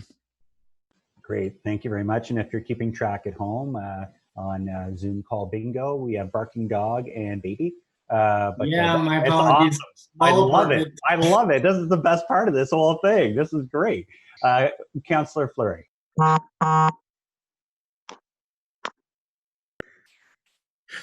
Want to thank you for this. Want to ask you, you spoke to the cap. Obviously, you know the ins and out. I've read the report. It wasn't something that popped in my mind. Could you describe what is the issue of the cap in your mind, and what would be a fair number here in Ottawa? Of course. So much similar to any any company that operates a fleet like we do, we amortize our total costs against the individual devices or individual number of rides that we get in a given day. So from our perspective, it allows, as we increase the cap, it allows us to offer better service, more employees, similar as you would be to any other fleet company. But from a service perspective, I think this is the other piece from the point of view of the city. The recommendations from ITDP, which is a well-respected transportation research institute, says you should be at between 10 and 30 devices per 1,000 residents. And that is to ensure that access to devices is relatively easy. No one's going to use one of these if they have to walk a kilometer just to be able to get on a scooter. We find that it's about people are willing to walk about 2 minutes before you have a drastic drop off in the willingness to use it, and an increase in their likelihood to use Uber or Lyft or other similar companies. And so as we provide, our goal is to provide within 2 minutes the downtown core and other areas that people have easy access to these. And so the current ratio is proposed is 10 devices per 16,000 residents. I think our proposal would be something much more, something between there. I proposed between 1,200 and 3,600 devices in the downtown core, in the initial pilot program. So I should say, Edmonton and Calgary both set their caps at roughly 1,000 devices per provider, to give you some context. Similar, it's actually smaller cities. Okay. Mr. Chair, is it possible to get an answer from staff on how the cap was established? Just maybe it directs some of the questions to some of my follow-up for Sam. Certainly, I think everybody has that question in mind. So maybe if we can get staff to comment briefly on that before we go to staff questions. So I can comment on that. Staff decided on the cap, well, we're recommending the cap of 600 e-scooters. This was the total fleet size that Montreal had last year during their pilot. While they did experience the issues discussed about parking compliance. So we are concerned about sidewalk clutter and wanting to make sure both that vendors would be responsive, that residents could be educated to be parking in a safe and courteous way, and that staff resources, in the case of misparked e-scooters that need to be attended to, can be impounded in a timely manner. So this is why we're suggesting to start with 600. Okay, so I'll share my screen for a sec. I don't know if that's possible, Mr. Chair. I just lost the connection. I'm back. What was that, Councillor Fleury? Is it possible to share screen? The share screen is disabled for panelists. I can share my screen if you want me to share. Why don't we save that for questions to staff? It will come back up. And at that point, Kelly, can you prepare yourself to share some of those numbers on the screen? Yes. Okay. Sorry about that. My whole connection dropped off for a minute, so I wasn't just. Okay, Sam, I have no further question other than the same I had for Stuart, which is, okay, you have a local business, but eventually if you like the product, you're going to be like Jeff, you're going to buy the product. So you're very driven towards tourists in Ottawa and in all large big cities in 2020 for a pilot year. Is that really the best pilot year to do it?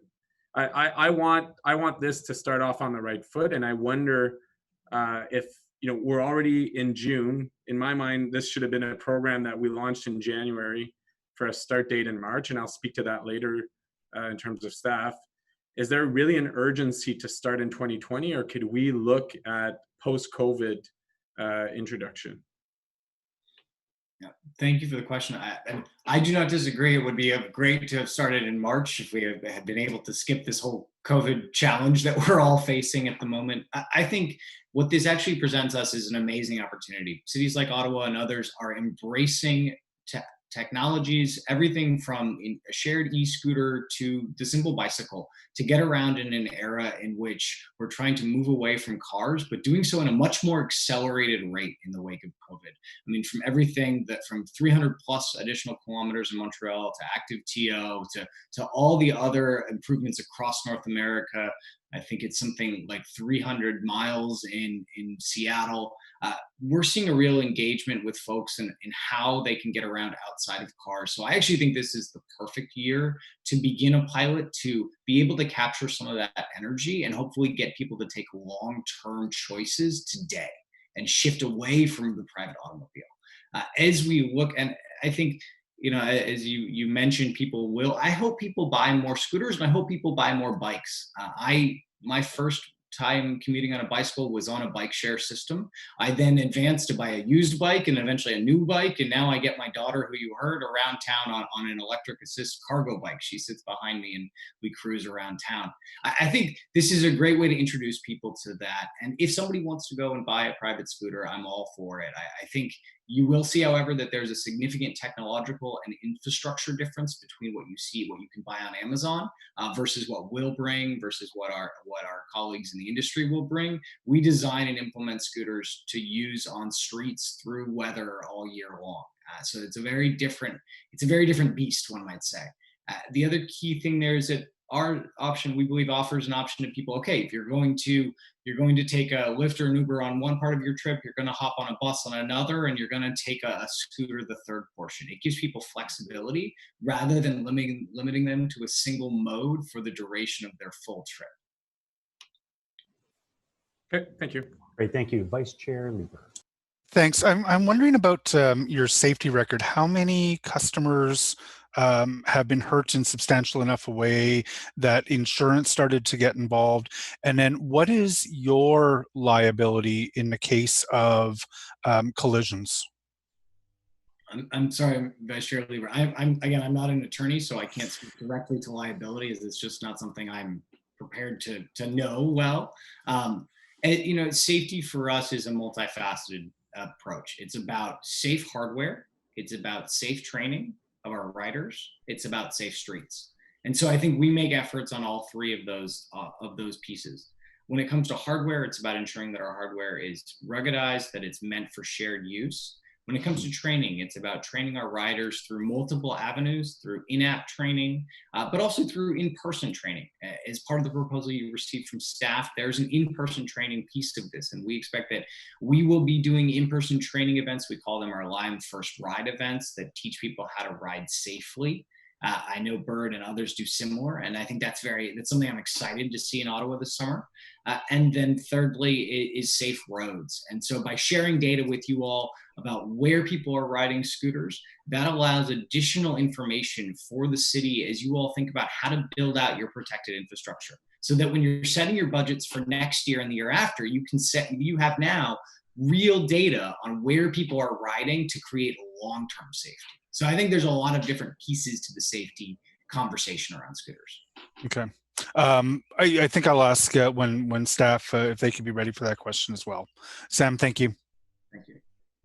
Great, and thank you very much, Sam. A lot of the points that I see no more questions, so I'll just throw mine in quick. Thanks for coming out today. I see two great partners in the future, and Vice Chair Lieber and I were chatting. We're excited for if this passes today, when we actually get out and do a bit of a demo. It'll be like Top Gun, you know, Maverick and Goose, and we can actually get out there and have a bit of a rip around. Maybe we should have the whole committee. We could split the deck between Bird and Lime and see what comes out on top, get little jumps and stuff. Anyway, all that to say, thank you very much for coming out today, and that ends our delegation component. We'll move on to questions of staff.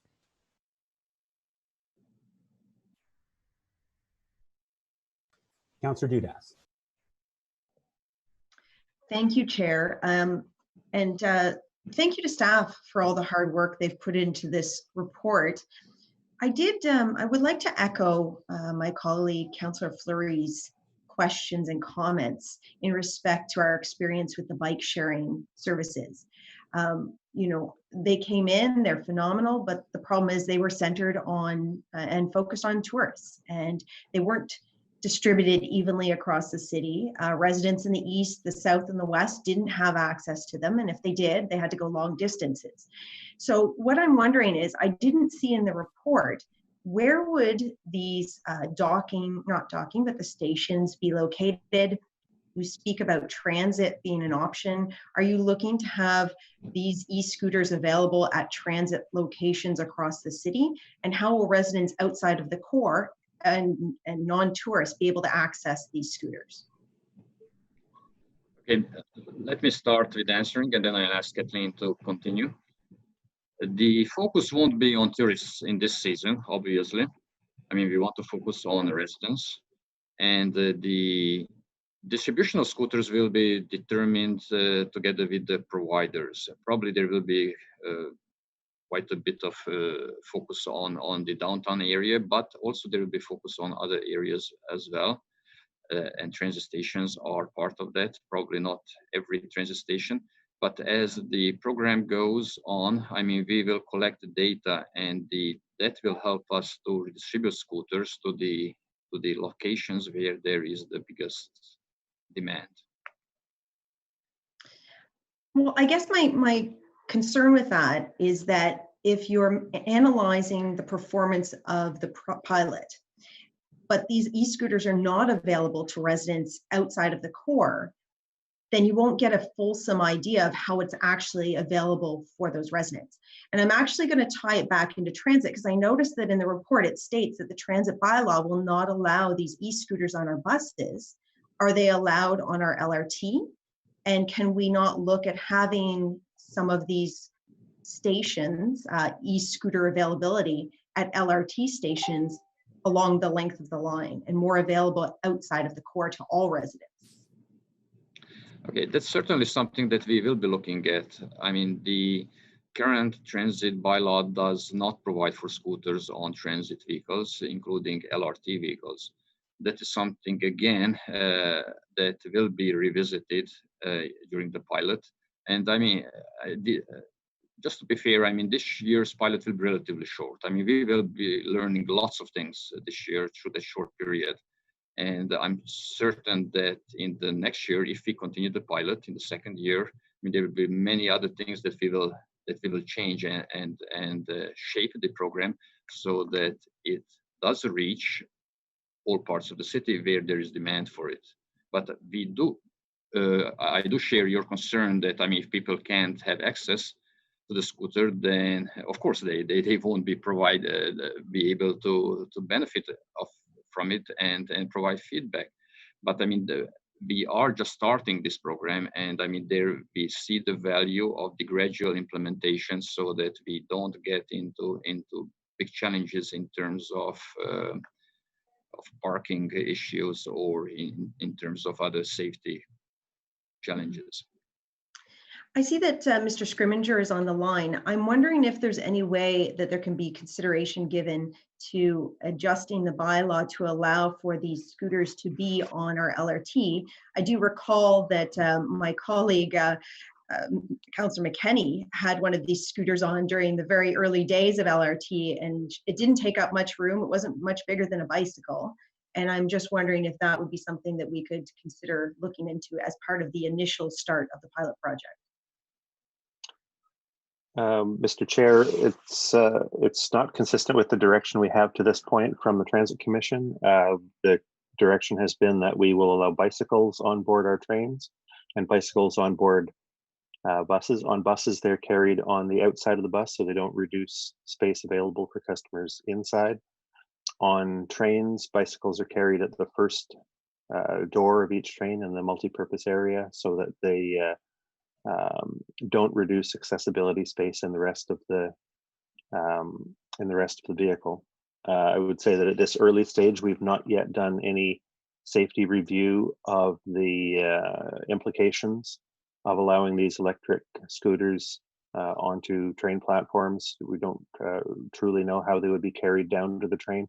Certainly, it would not be safe to ride them inside a transit station or on a train platform. These are things that we could take direction from the Transit Commission on if there were a will to have us look at those things. I would also point out that for these shared devices, their best utility comes when they're being used on the surface, and if they're being transported between locations by train or by bus, they're not at that moment being used to extend the reach of the transit system or allow people to travel between locations. Thank you, Mr. Scrimminger. Maybe I can take that up with Chair Hughley, who I see is on the line, and we can discuss further uses of this. I do have another question. One of the comments that was made by one of the delegations was in response to rapid response to retrieving errant scooters. And I'm just wondering from city staff, is that going to be fully the responsibility of the service providers? Will staff also be required to do that? And do you have an estimated time frame for how long it would take to go get those? And is it solely on the public to report these items? Okay, so in the agreement, we will have text which will require the provider to fix the mixed bar scooters within a certain time frame, and probably that will be a couple of hours. But if they don't, I mean, the city will have the authority to basically impound those scooters after 24 hours. But I mean, we are expecting, and we will be monitoring the providers to fix the parking issues within a very short time period, and that will be part of the contract. Maybe Kathleen wants to add something to this. Sure, thank you, Cornell. In addition, we can require through the app for users to take a picture of their parked e-scooter and submit that to conclude their ride. So there, as well as the training we discussed earlier that's in the app describing where e-scooters should be parked. So that education piece is also going to be important to address e-scooter parking. I'm very pleased that we're looking at this pilot. I think providing various alternatives to our transportation system is wonderful.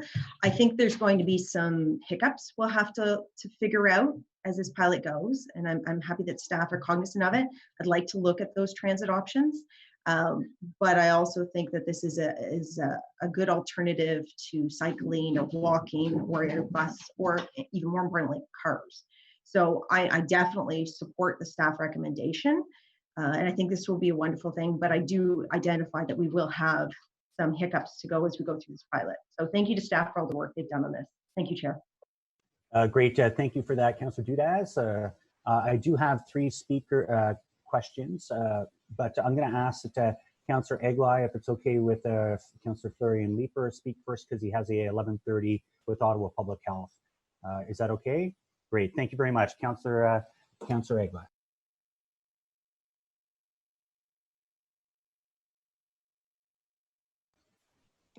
Unmute your mic, Keith. Unmute your mic.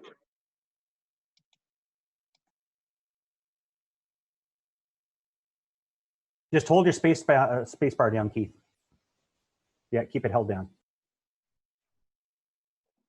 Okay. Can you hear me? Yep. Okay. I'm not sure I hit the unmute button, but whatever. So what I was saying is thank you, Mr. Chair, and thank you to my colleagues for granting me this indulgence. So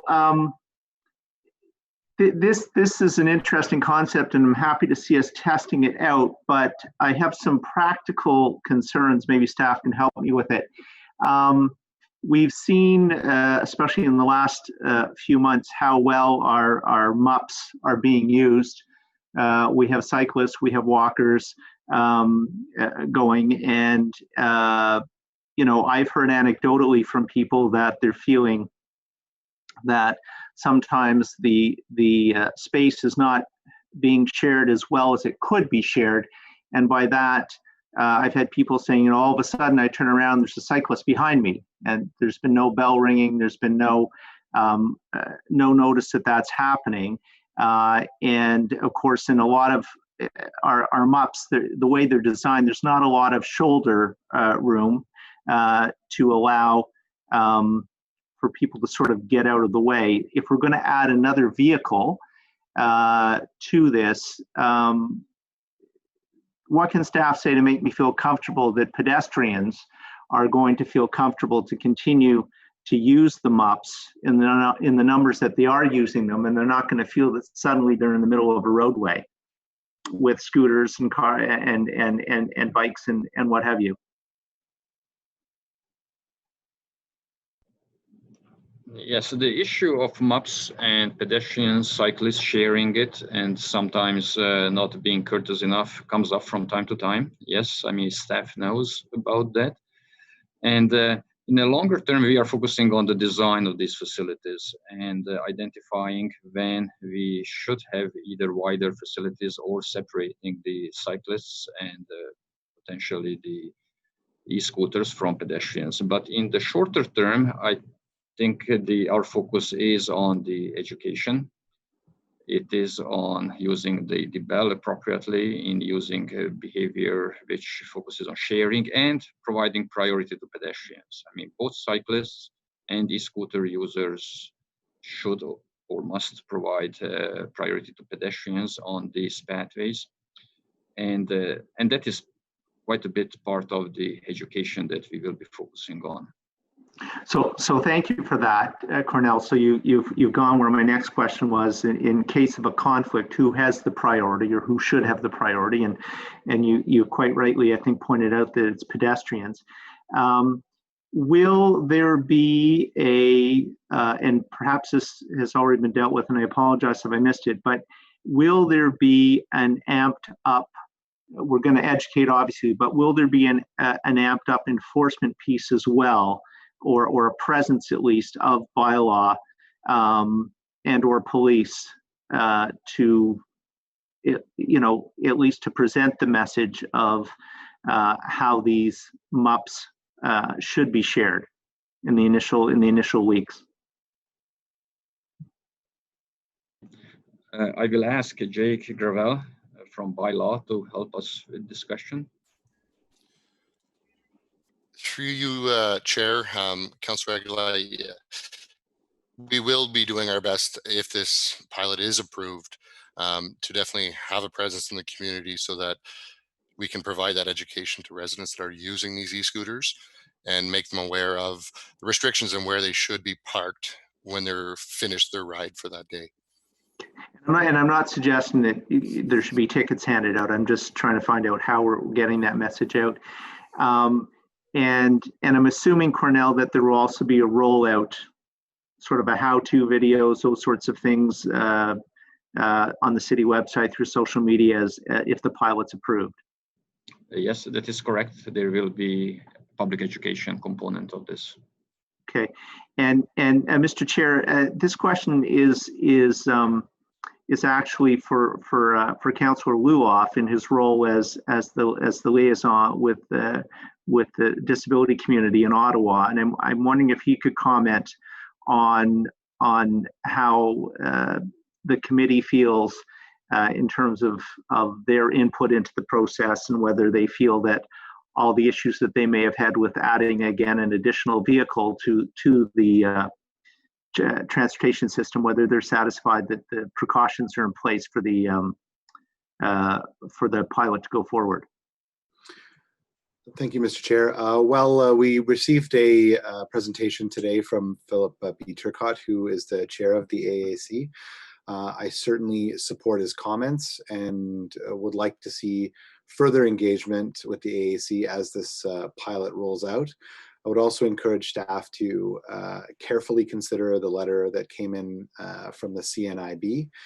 I too worry about parking them on the sidewalk. I think that there is an opportunity here to see these left or parked in the furniture portion of the sidewalk. It's broken up in such a manner that, in order to avoid accessibility issues, that we certainly concentrate on those areas. Thank you for that. And I had seen the CNIB letter as well, and so that's why I was asking questions. Thank you for that, and thank you, Chair. Appreciate the opportunity. Great, and thank you. And I know you have to go leave for OPH stuff. I appreciate that, Keith. So we have a. Chair, we're using an acronym, and I wonder for those, including myself, CNIB means what? The Canadian National Institute for the Blind. Thank you. Great, thank you. So we have well, you're actually up, Councillor Fleury, and then we have Vice Chair Leeper, and then Councillor Kavanaugh. Merci, Monsieur le Président. I do have a bunch of questions. I wonder maybe I can start with asking Kelly to just share the screen. So we've all seen this image of Ottawa.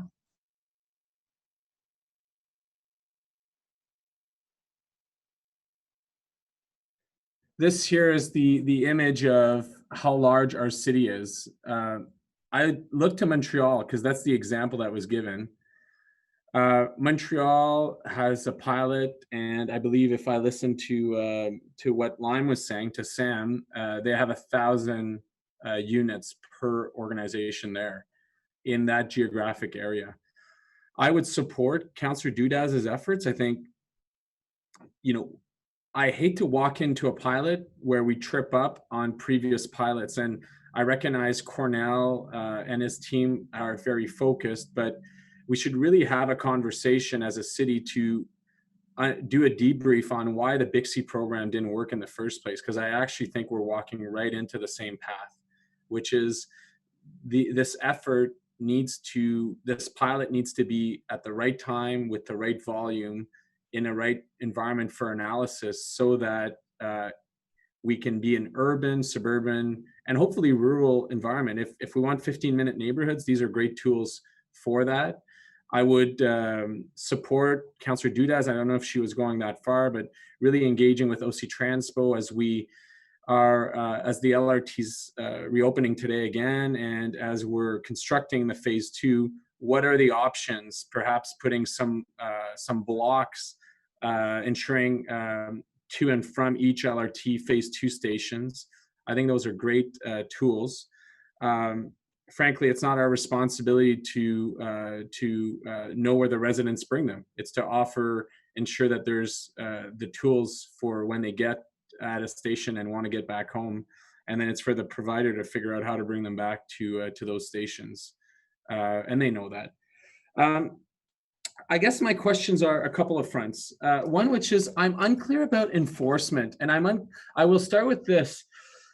I don't understand. So how do we differentiate today? And it might sound obvious, but it isn't to me when I read the report. How do we differentiate today someone that is on an e-bike, or someone that is on a regular bike, or someone that is on a wheelchair? It's becoming confusing, and I'm unsure as to who enforces violations. So maybe with the first one, how do we differentiate between this report and this pilot versus, because we're saying, hey, no to sidewalks, which again, I think is the right step, but I'm unclear as to, okay, well then what is permitted on the sidewalk? Because we're permitting wheelchairs, obviously, and they're electric. So how do we differentiate that? How in our bylaws do we differentiate between a wheelchair or use for accessibility versus here, which is more use for mobility? I would like to ask Jake Gravel from Bylaw to respond to this question. Thank you, Cornell. Through you, Mr. Chair. When it comes to moving violations, Councillor, on the sidewalks, this enforcement is done through the Ottawa Police Service. So bus services would be looking at the parking of these scooters on the right of way. But for the difference between a mobility, a wheelchair versus an e-scooter, this is really defined under the HTA, and it would be a police issue for enforcement.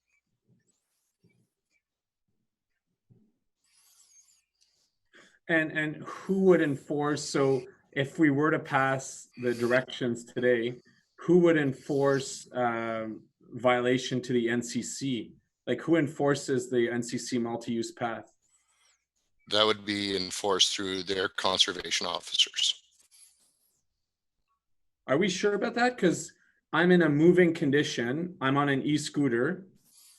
Who can stop me other than a police officer? Well, I would either RCMP or one of their own conservation officers, and I can't speak for the NCC, but we can follow up with the NCC to kind of get that answer for you, Councillor. Yeah. Okay, Mr. Chair, I think this is an important part of the report. I like the effort of the team to bring forward a pilot. I am uncomfortable of establishing a pilot with the cap environment that we've put today. And I'm also uncomfortable that we don't have the enforcement side of this. What are the moving violations? We've had issues because this is an unlicensed environment. In our own parks, we've had issues of cycling and pedestrian conflicts where there have been incidents. And because they're unlicensed, because there's no license plate, we've seen bylaw and Ottawa Police struggle. So I would really hope to hear from bylaw and police on what is the monitoring, what's the enforcement of this, and so that we can have a fulsome review of that. I'll move on to other questions, but though this remains a huge concern to me. 1 minute, Councillor. Yeah, parking element. I would like us to consider a couple of additional penalties. We had a good example, and our chair worked on this effort a number of years ago with the shopping carts, which were a big driver of the penalties for some of the grocery stores. Yeah. I wonder, why don't we use a similar model? The 24-hour compliance for sidewalk seems very long. If the scooter is at the corner of, I don't know, Rideau and Cumberland, and people are jumping through it and kick it on the street or so on and so forth, we need very timely response to sidewalk accessibility issues and walkability issues. I wonder, could we not install a similar penalty such as the grocery carts? Okay, Chair, I will ask Brian Danish to respond to this question. Good morning, Chair. To answer that question, we do have a plan once we are notified. If the scooter is outside of the compliance window, city staff will respond and impound the scooter. We'll take them back to our Herdman yard. They will be stationed there, and the company, whether it's Lion Bird, any other company, will be invoiced the cost of our time, and also with a 15% markup fee for administration services, the overhead. So we do have a plan in place similar to our current shopping cart retrieval program. Great, and thank you for that. And Councillor Florea, if you have more questions, I'm just going to jump to Vice Chair Leeper because your time's up, but you certainly can go back on the board. I'll go to Vice Chair Leeper. Thanks, Chair. Just some quick clarification. We've heard a couple of different numbers with respect to the cap. Is it 300 or 600? It is 600 total, and if there are two providers, then it would be possibly 300 each. Okay. And we've heard the rationale for being very conservative. I do think it's really conservative, and I hope we will look at that when it comes time to extend the pilot. The second question I have is with respect to liability. Who bears what liability? Who bears what liability in the case of a collision between somebody on a scooter, for example, and a pedestrian on a city right-of-way?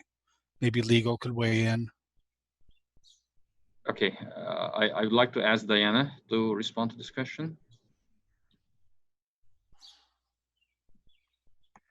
Through you to the chair, we would like our colleagues in legal to answer this question.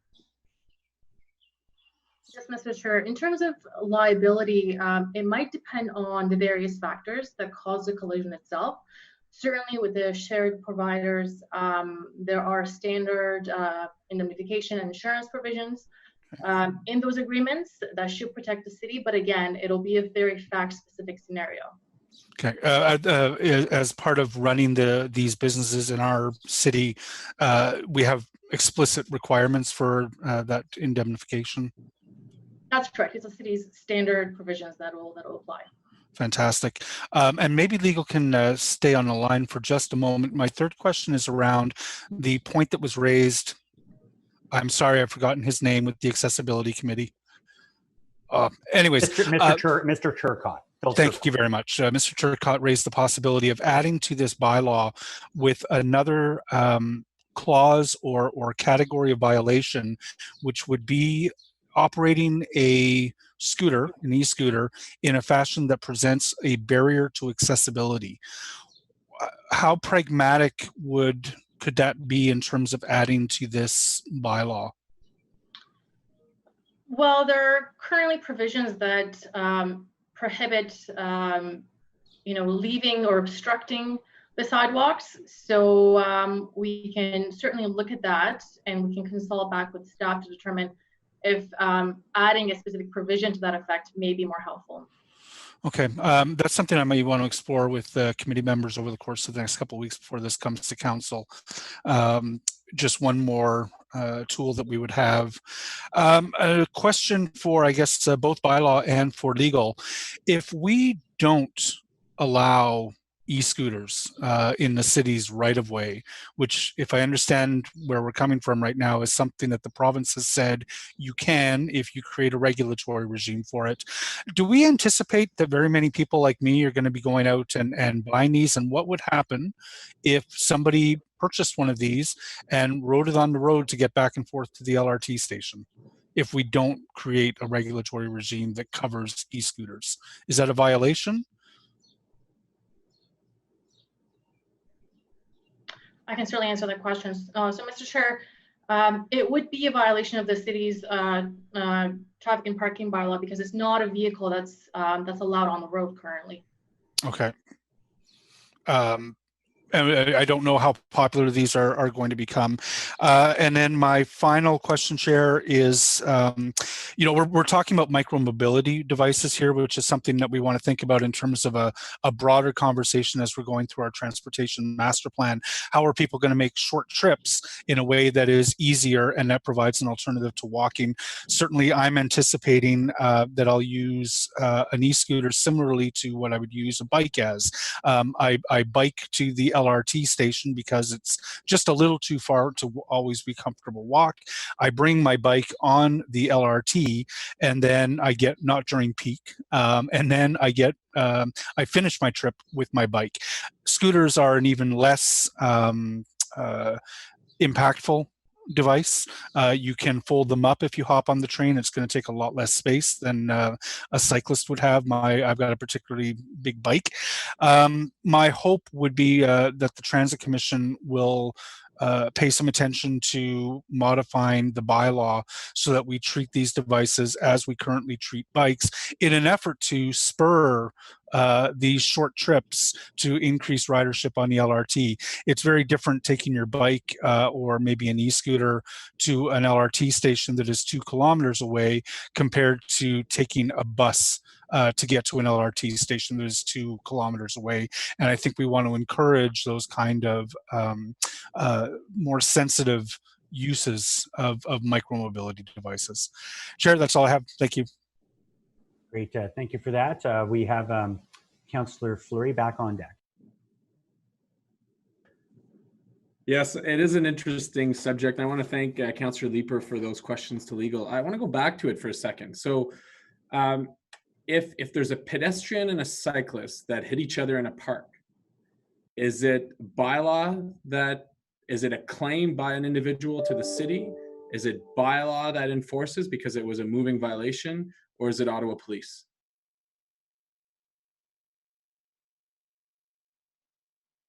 I wonder if legal can answer now, as I see you were on. She's coming.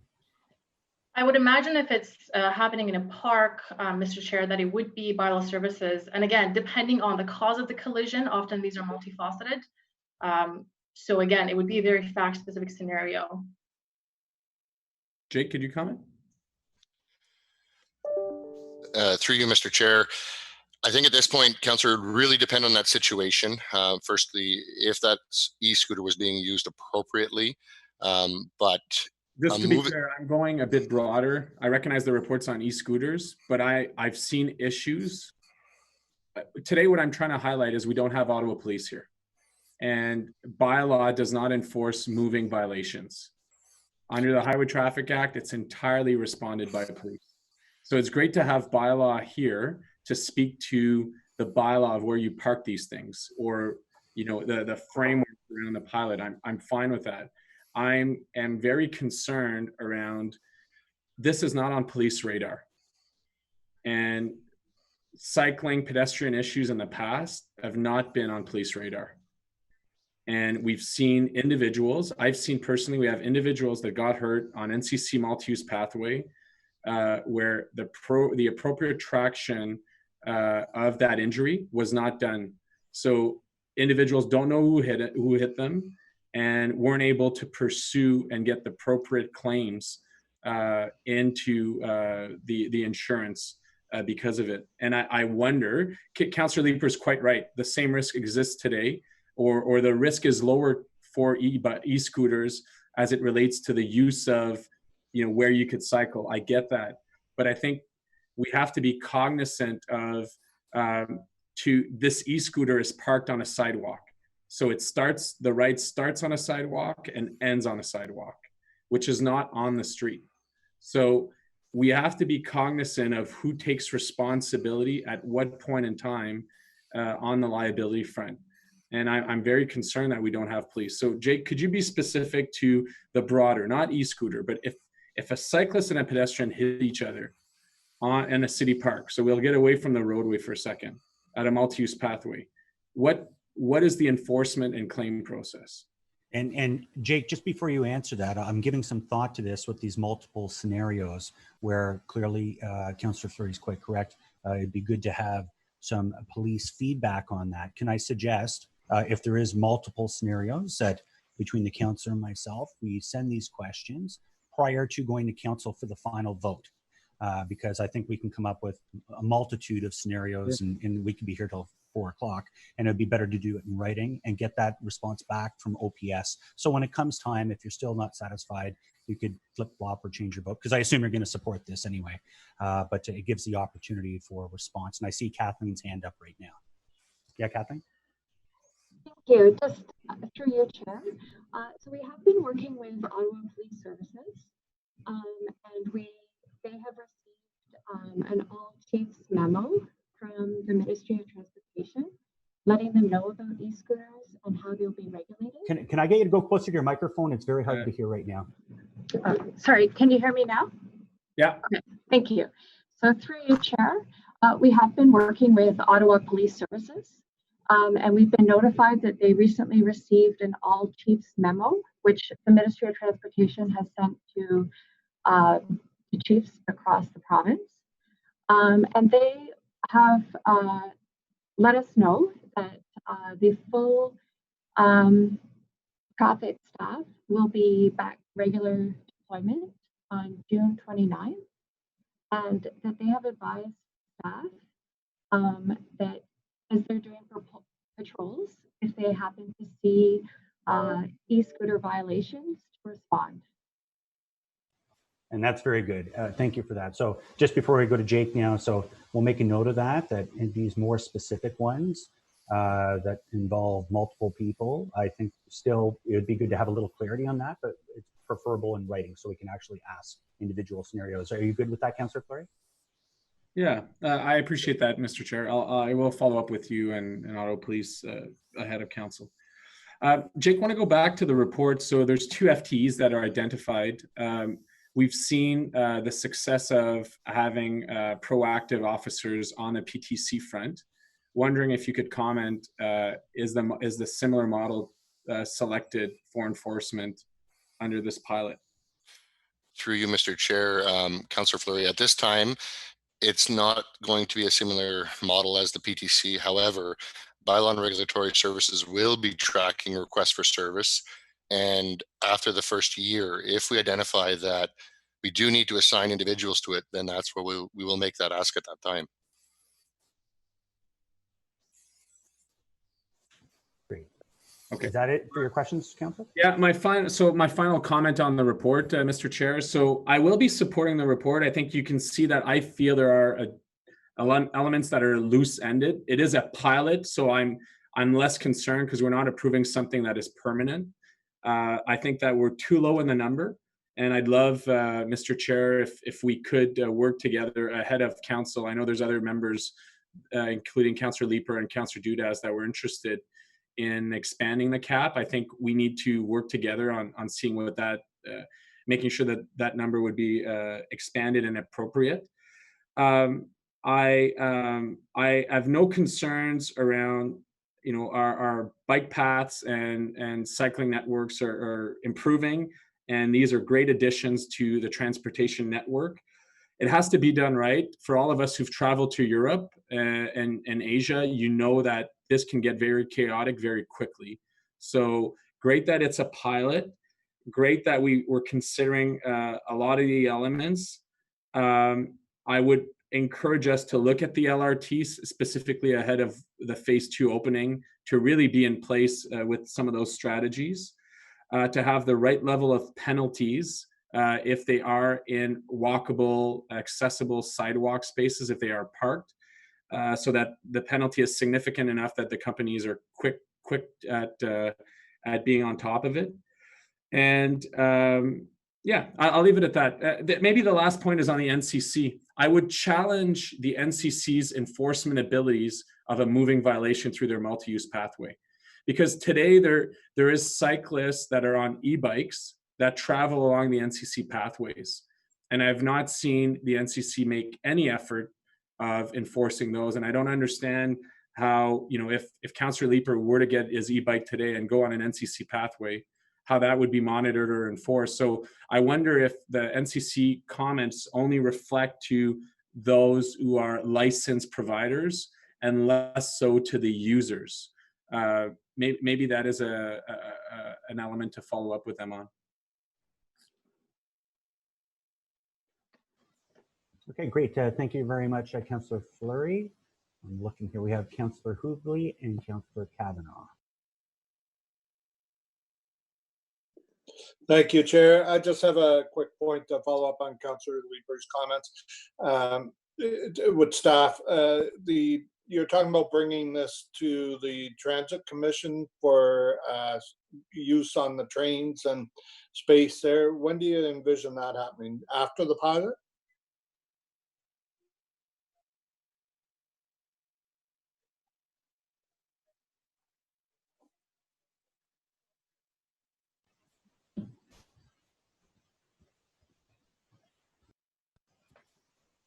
Is somebody going to answer? Yeah, I'm just looking on the board here. Have we lost somebody? Cornell looked like he was frozen for a minute there. I'm not sure if he missed the question.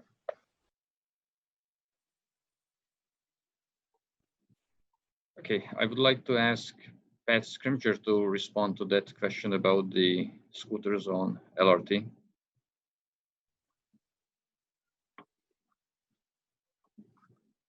I'm sorry, Cornell. The question was about how are we together going to look at options to change the regulations on what vehicles can be carried or brought on board transit. It was about timing. It wasn't about the practicality.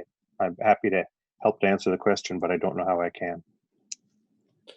Okay, so Pat, what I'm wondering is, as Councillor Leeper alluded to, some changes needed at the Transit Commission with regards to bringing scooters onto the trains and use them, because he's right. It makes a lot of sense that it would take less space than a bike, and it is all about that last mile, first or last mile. So is there something we need to do to facilitate this pilot at the Transit Commission, or is the plan to wait till after the pilot? Mr. Chair, my understanding of the pilot as it's recommended is that it would there would be geofencing to prevent these vehicles from being driven inside transit stations, and that there is no proposal as part of the pilot to allow customers of these companies to move the vehicles between stations on the train.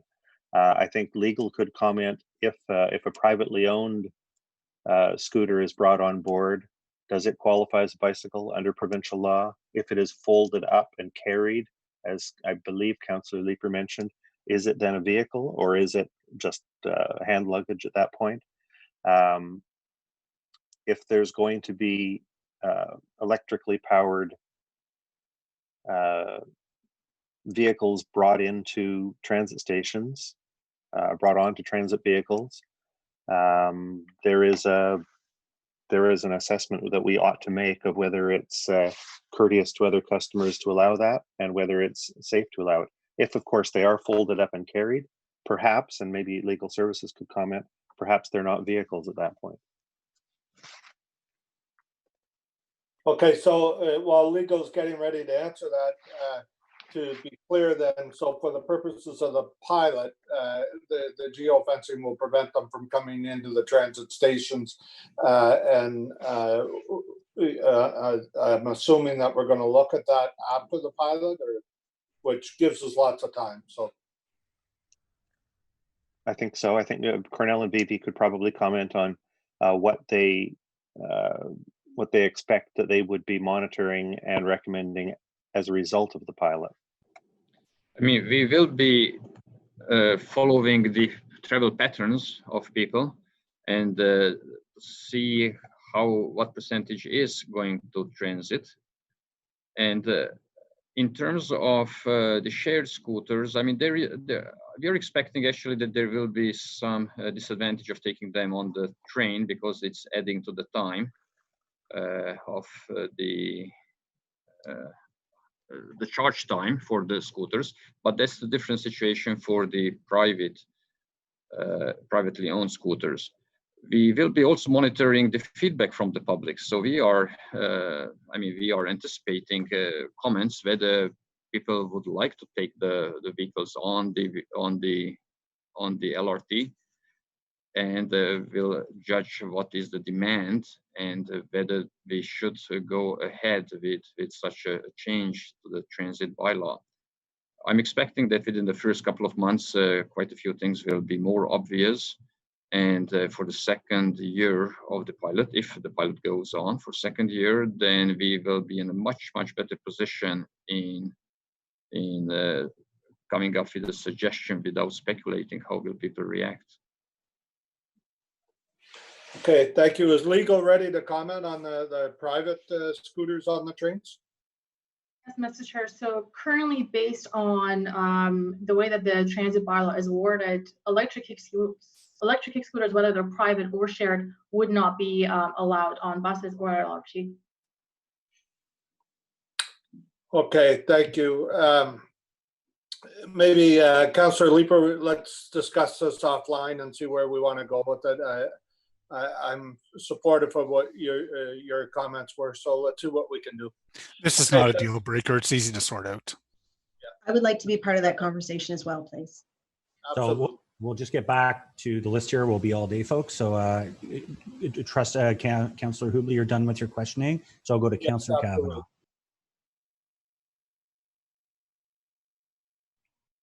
Thank you very much. Many of my questions were asked by Councillor Fleury, but one of the things that I'd like to know, because currently I deal mostly with NCC paths, ironically, so it won't be applicable. It's interesting how this whole geofencing works, but so I guess they're not going to be in the area for us. But I just want to know, in terms of the overall messaging, what is the timing on getting messaging out in terms of safety? Because I don't see it unique to these e-scooters. I think we still have to do a lot of education on cyclists, on MUPs. MUPs are just inherently dangerous when we're mixing pedestrians with cyclists and other vehicles. So is it possible that we can start ramping up our courtesy system to get people to be more courteous on MUPs in general as soon as possible, notwithstanding this e-scooter? Through you, Chair. Yes. Kathleen, your mic keeps cutting in and out. I have to ask you to please get. I'm sorry. Is that better? Much better. Okay. Sorry about that. Councillor Kavanaugh, yes, we can. Our plan is to begin planning for the messaging should this report pass immediately, and we can certainly tie it in with larger messages more comprehensive messages about generally being courteous on mobs. Thank you. I appreciate that, and I hope our NCC partners will cooperate on that, because it's mostly their paths that we get the complaints on, but we're left to doing the educating. So I hope they'll contribute somehow. We do have a major problem on that, which is, makes it harder to sell the e-scooter when they're not happy with the cyclists at the moment, who are not courteous, i.e. don't ring their bells, etc. So I think we need to do a lot of education on that, and I would encourage that to be as soon as possible. Thank you. Great, thank you for that. I think we've had a real fulsome discussion on this item. I will note, since there's no more questions, first of all, I've had a lot of comments from council colleagues about the number and the cap.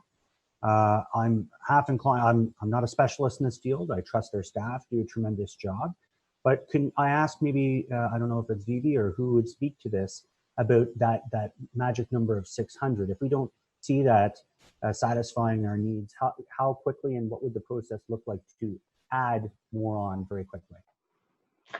Oh, Chair, I think we're very flexible. If this is a huge success and everybody's using the scooters in a courteous way and parking in the right spot and everybody's happy with it, of course, we will be very open to increasing that. What we heard from Lime and Bird Canada today, they want this to be a success in Ottawa. And I trust and I believe that they will do everything they can to make sure that wayward scooters are not in the way of pedestrians. And we will work with them to make this pilot be a success. And of course, we're very open to increasing the number. But let's start with the 600 for now. It seems like a good number, and I know that the service providers use that number as part of their business planning. So let's have a look. And this is a pilot after all. Thank you. Fair enough. I appreciate that, and I want to ensure success as well. And I think all of our councillor colleagues have said that as well. So just, Vivi, forgive me to go back to it again. If we wanted to, let's say all 600 are being used, we're having wild success, would we have to go back through committee and back through council, which it takes a month or two in the COVID world, to be able to add more on? Or is this something that staff will have full authority to be able to say, we're adding on 200 more? Through direction of this committee, perhaps we can take that on and not have to come back. I'm looking around, and based on some of the emails I'm seeing, I think that might be something of value, because we want to continue the success. And again, I'm just looking around. Maybe if you use your thumb, if you're good with that, maybe we can put that into something that staff will have that opportunity to be able to expand those numbers on their own instead of having to come all the way back. And good, I see thumbs up. Yeah, lots of, yeah. Okay, great, good. I like that. Consensus. Sorry, I'm also reminded that I just recall the report also mentions about being able to expand it as well. So, oh, good. All right, we should have led with that. We could have saved an hour. All right, so on that note, I do want to point out a couple other things. First of all, the province, just to reiterate, the province is the one that actually wanted us to go ahead with this project. Is that correct?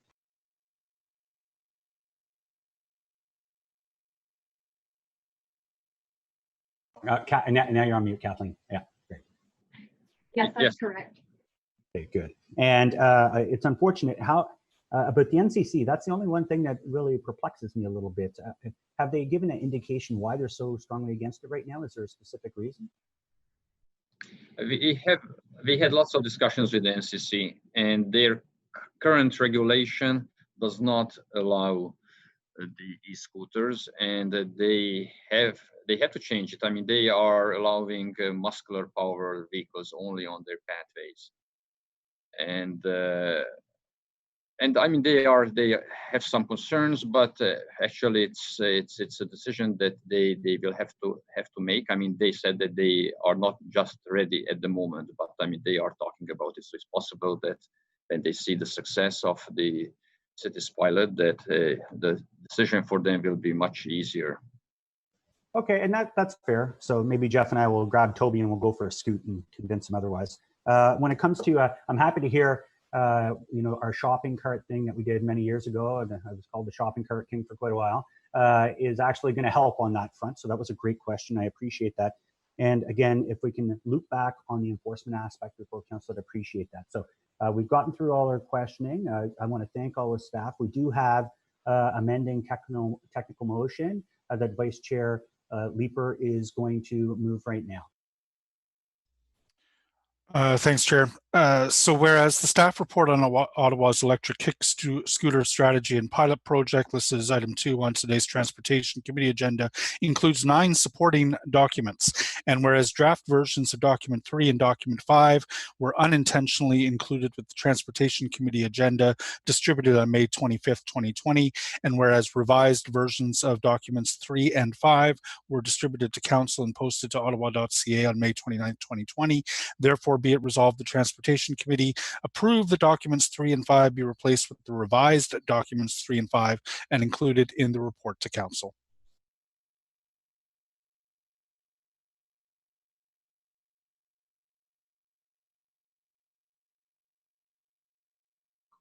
You're on mute, Chair.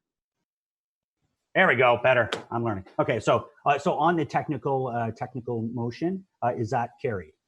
Carried. Carried. Thank you. Also, there is another motion by Councillor Menard that is staff supported. Is that item carried? Carried. Great. And on items 2 and 3 that we've had the presentations on, are both those items carried? Carried. Carried. Great. Thank you very much, committee. So we'll move on to the next item, which is, I believe it was held by Councillor Menard as well, in regards to Vanguard Drive extension. Councillor Menard. Yes, thank you. I just have one question on this, and because it was in the report, it's about the finances of it and the DCs versus the payment of through taxes. So is the extension portion we're talking about fully taxpayer funded, or is there a portion that is also DC? I was reading through the report and I couldn't divulge that.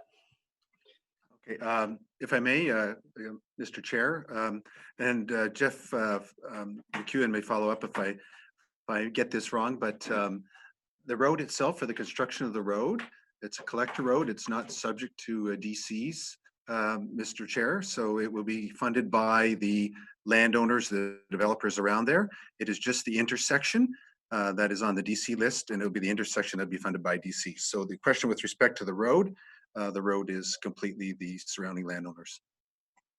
Okay. When you say surrounding landowners, is it going to be a local levy? I don't understand. Mr. Chair, it'll be the landowners who pay for it through their development, maybe one of them, or maybe a consortium of them that would be the ones paying for it through that construction. Okay. Okay, thanks for that. I wanted to just get clarification. Appreciate that. You're welcome. And I don't see any further questions on this item. Oh, forgive me, Councillor Dudas. Sorry, I jumped in a little bit too late there. I just want to note that this particular road falls under Cumberland Ward. However, it actually will run directly into Innis Ward, and it's going to service a number of communities that are building up, but it's also going to provide a bit of a release on the impact of traffic on Innis Road. So this is going to be a collector that will take some of the pressure off of a road that we're already experiencing some failures on.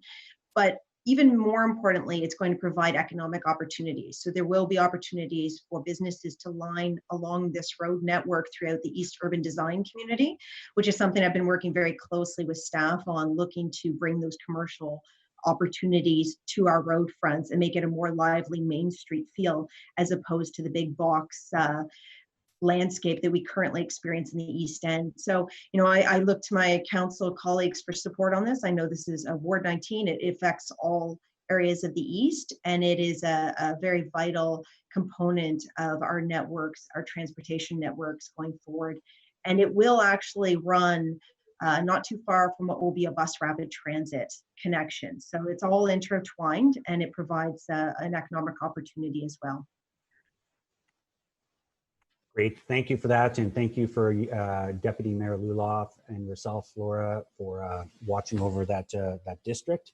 So on this item, is this carried? Carried. Hi, Wendy. Carried. How are you doing, Wendy?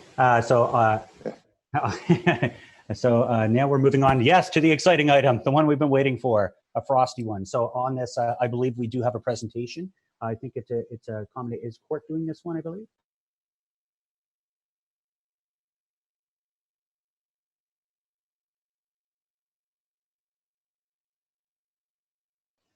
We'll just take a minute as we get our presentation ready here.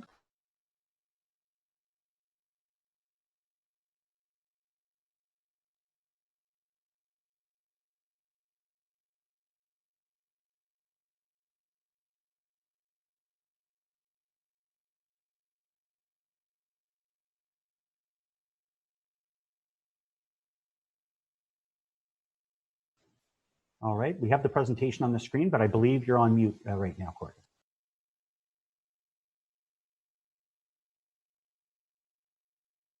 We're just having some technical difficulties. It'll just be a minute. Okay, sounds good.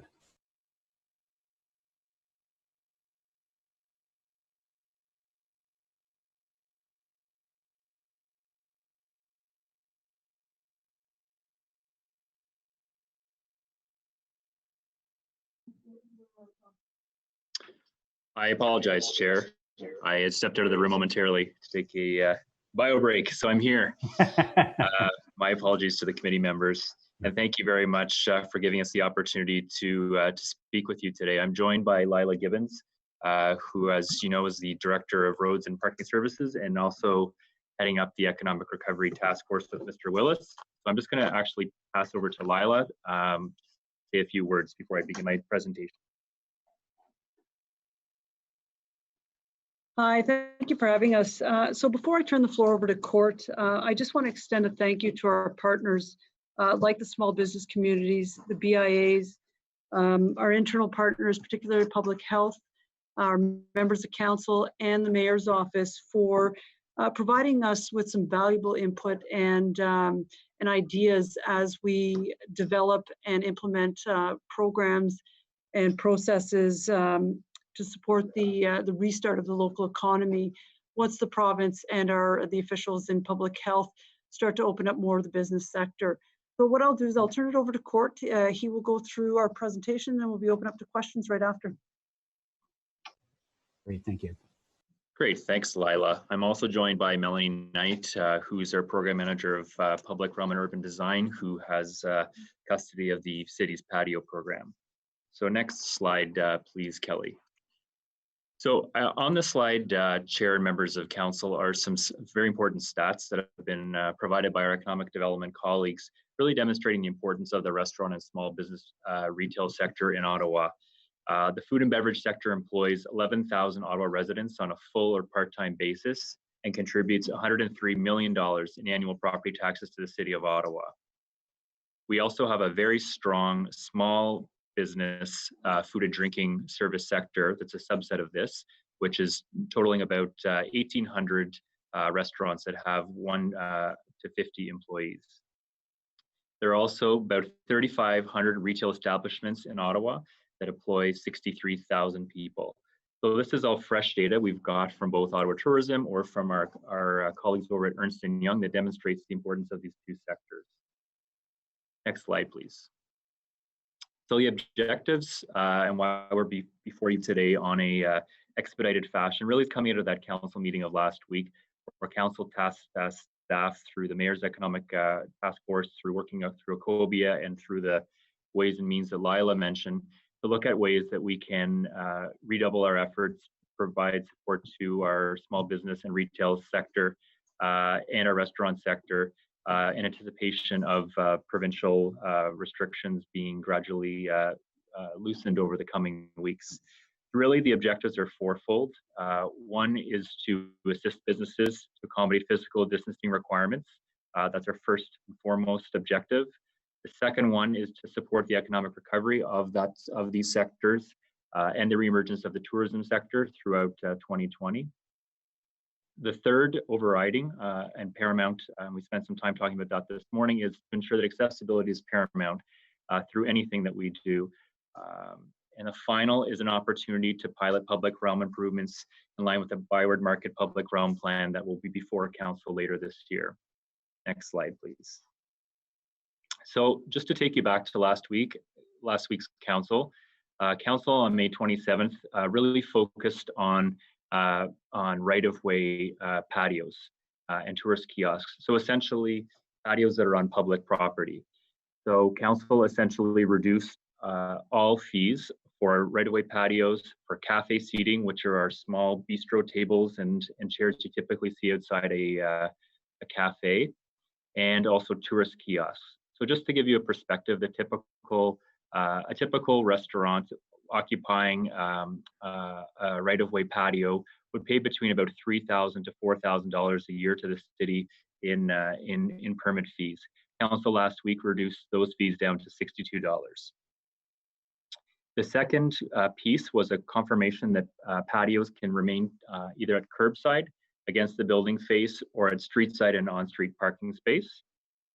There was also a reduction of fees for first-time patio applications. So what we're hearing from the industry is in general, they're looking to move 2/3 of their operations from the inside of their restaurants to the outside.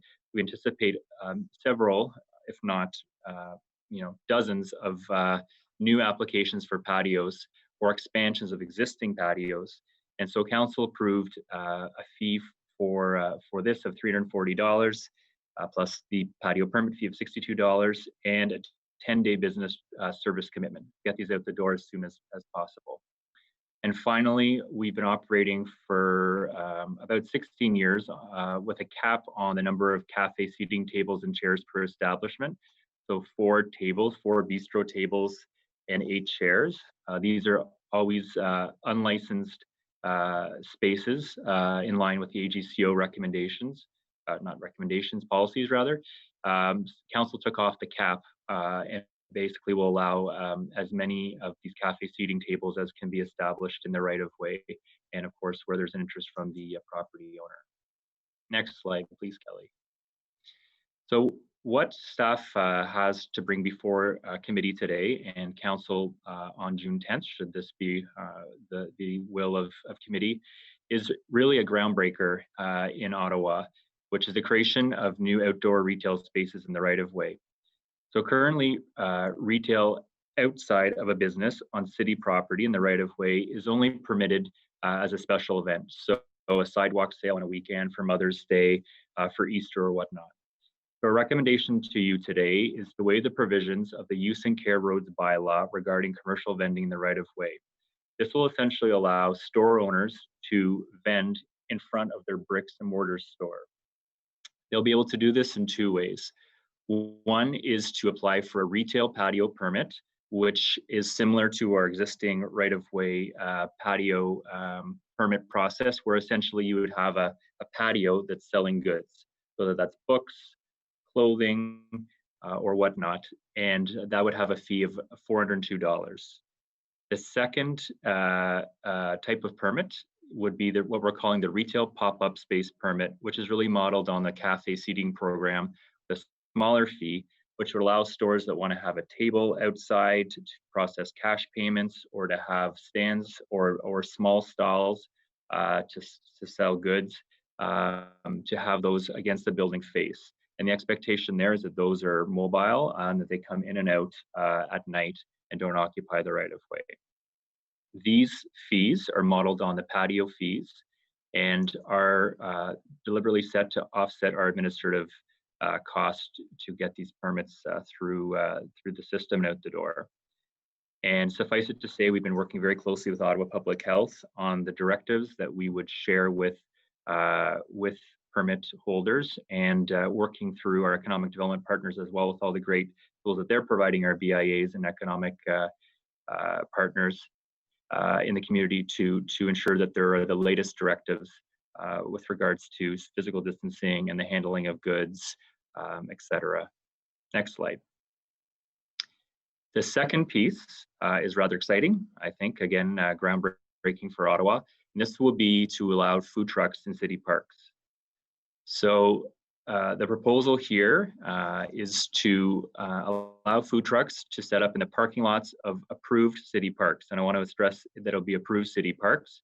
We're working closely with our colleagues in Bylaw and Regulatory Services who oversee food truck licensing and obviously our colleagues in Recreation, Cultural, and Facility Services who oversee our parks, to identify specific parks and areas within parks that can be made available for food trucks. And really here the goal is to help our restaurant sector, who often have a mobile food truck or who may wish to have a mobile operation, get into our city parks, where we anticipate that we will have a lot more residents, as we've been seeing this spring, spending time, and to serve them with further amenities. And there are no direct city costs for undertaking this. Next slide, please. So I'm going to end on ongoing matters under review for 2020.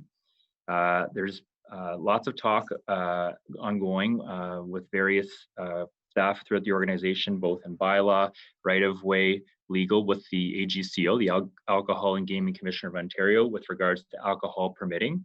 So if we're going to allow and be very nimble on getting these patio extensions out and these new patios out, obviously most businesses will want them to be licensed. So how do we work with our AGCO colleagues to expedite responsibly that process? And that is obviously a provincial matter, but one that we are at the table as there's discussions ongoing. The second piece has come up, as Lila mentioned. We've been speaking to a number of BIAs, restaurants, counselors, a lot of great ideas coming our way. And really this is more in the suburban context, where there are a lot of private patios on private property.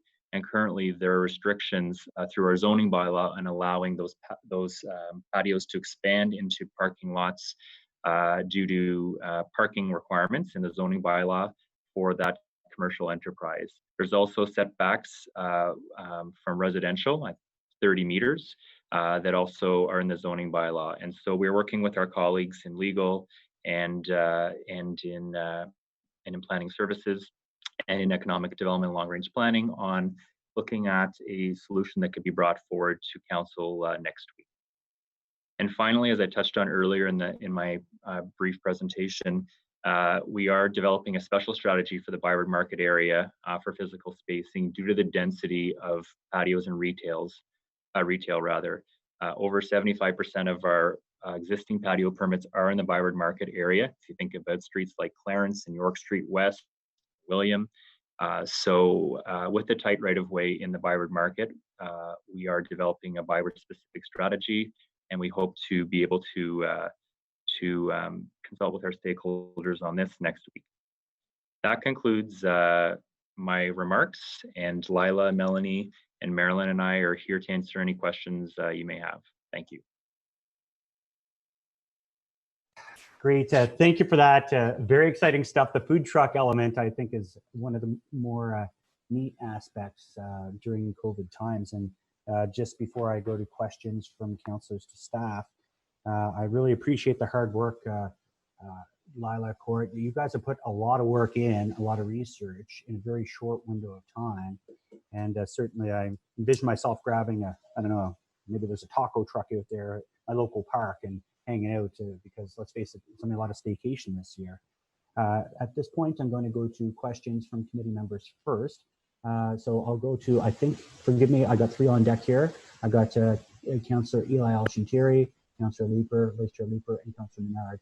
I'm going to go to, I think it was Leeper that had his hand up first. Forgive me if I'm wrong, don't hurt me. I'll go to Vice Chair Leeper. Thanks, Chair. Do you want the motion on the table at this point?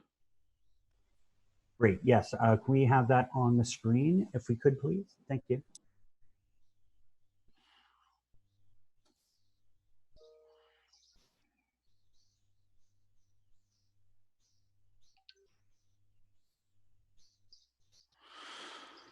Great. Fill your boots there, Jeff. Do you want me to read that? At least be it resolved? I'm just aware it's being resolved. Yep. So be it resolved, the Transportation Committee recommend that Council approve the following. 1, waive the provisions of the Use and Care of Roads bylaw for 2020 only, such that a business owner may establish along the frontage of their business a retail pop-up with an application fee of $62, similar to the cafe seating provisions of the right-of-way patio bylaw 2017-92, or retail patio with an application fee of $340, while maintaining a minimum 2-meter pedestrian clearway and in compliance compliance with the requirements of the accessibility design standards and any other considerations to minimize the impacts on abutting properties or city operations at the discretion of the general manager of PIDE, and 2, direct staff to establish a 10-day permit process and the delegation of authority of this business process to be given to the general manager of PIED. So, Chair, I actually have just one quick comment or question on the presentation we've received. The food trucks in parking lots is going to create a ton of garbage. And I love the fact that we'll have them, but whose responsibility is it going to be to make sure that the garbage is appropriately dealt with? And it won't just be in the parking lot, it will also be in the park itself. We're already having issues.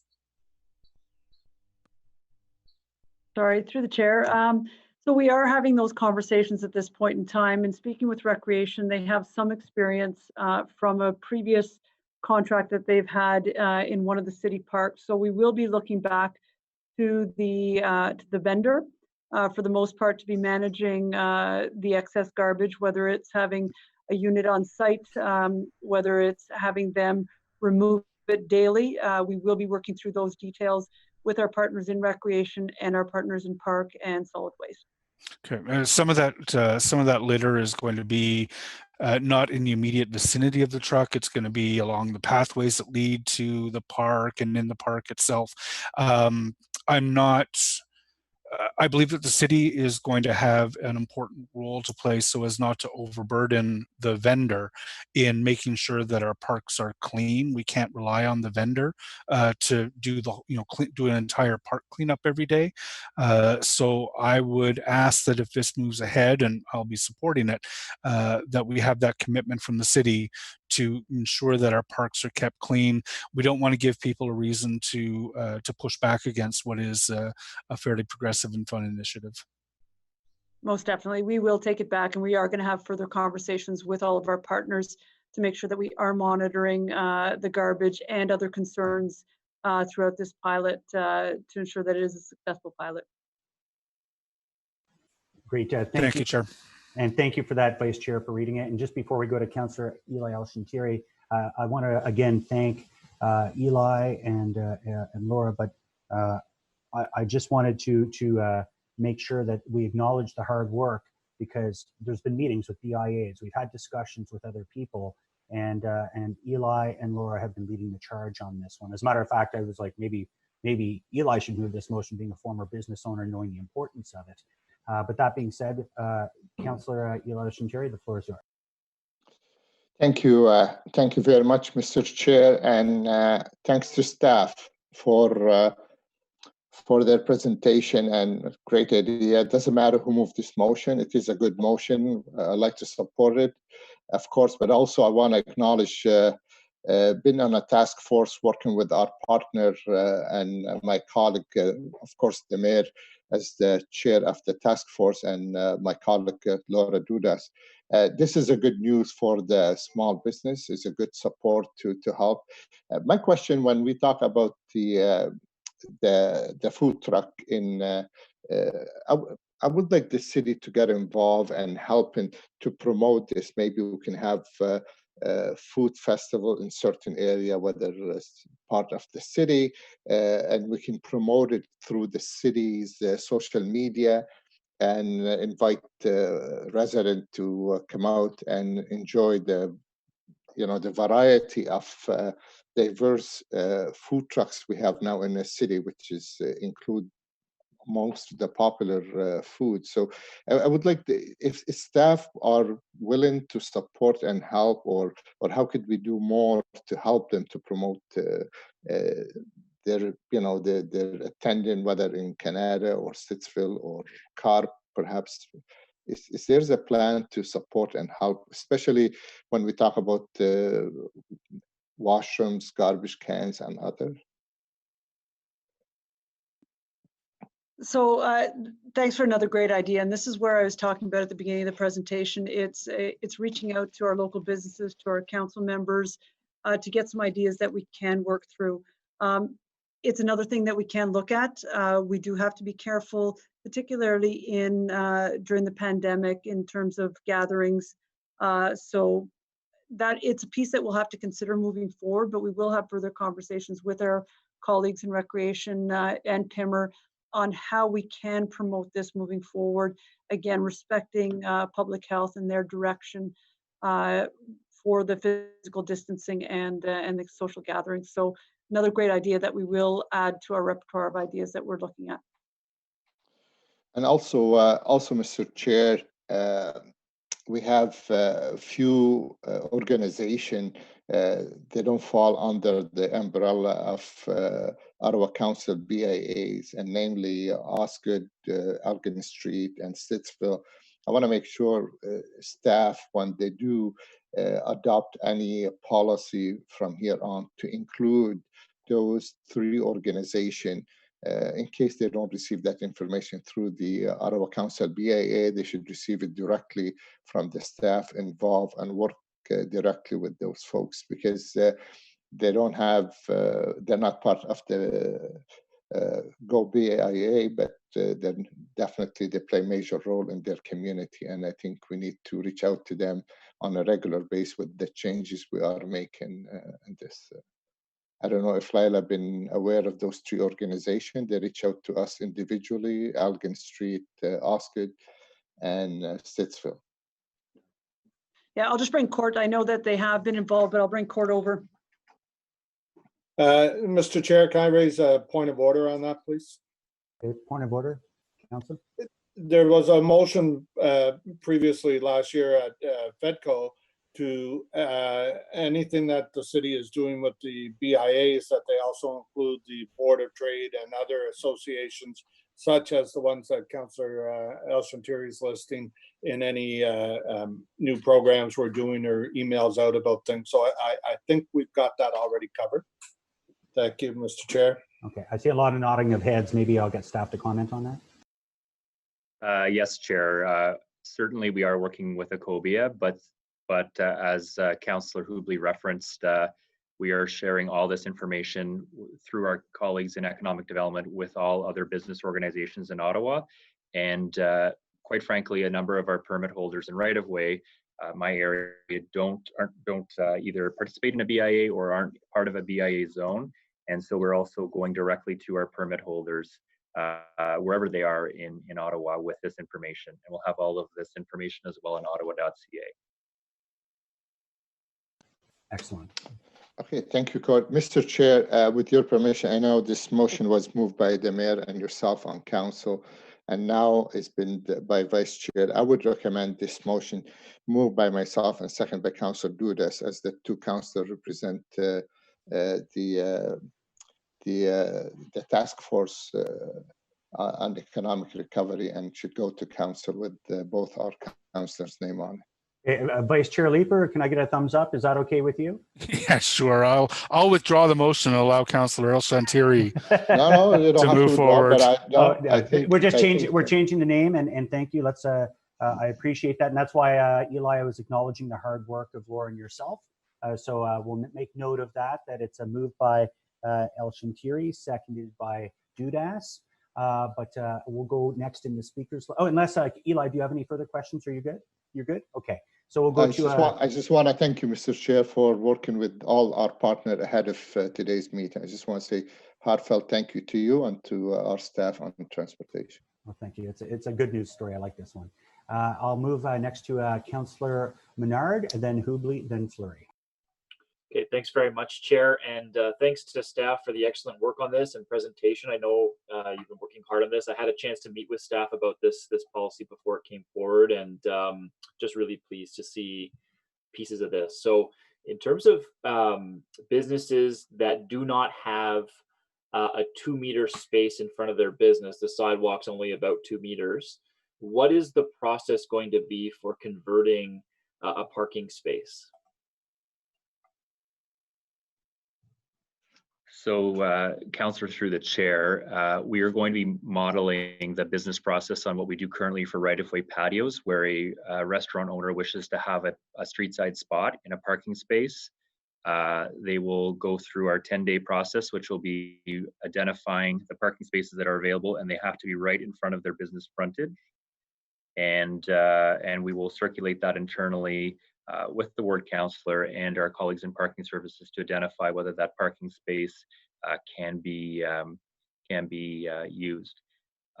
Parking spaces for use can obviously not be ones that have transit operations, must be 50 kilometers or less, and must be a paid parking space. Okay, when you say transit operations, you just mean the hours that transit is operating there? Because obviously we have parking on streets that also have transit. There's the two lanes, right? Correct. Yeah. For clarity, I apologize. I meant where there's a bus that actually uses that lane off peak or on peak. Off or on peak. Okay. Yeah.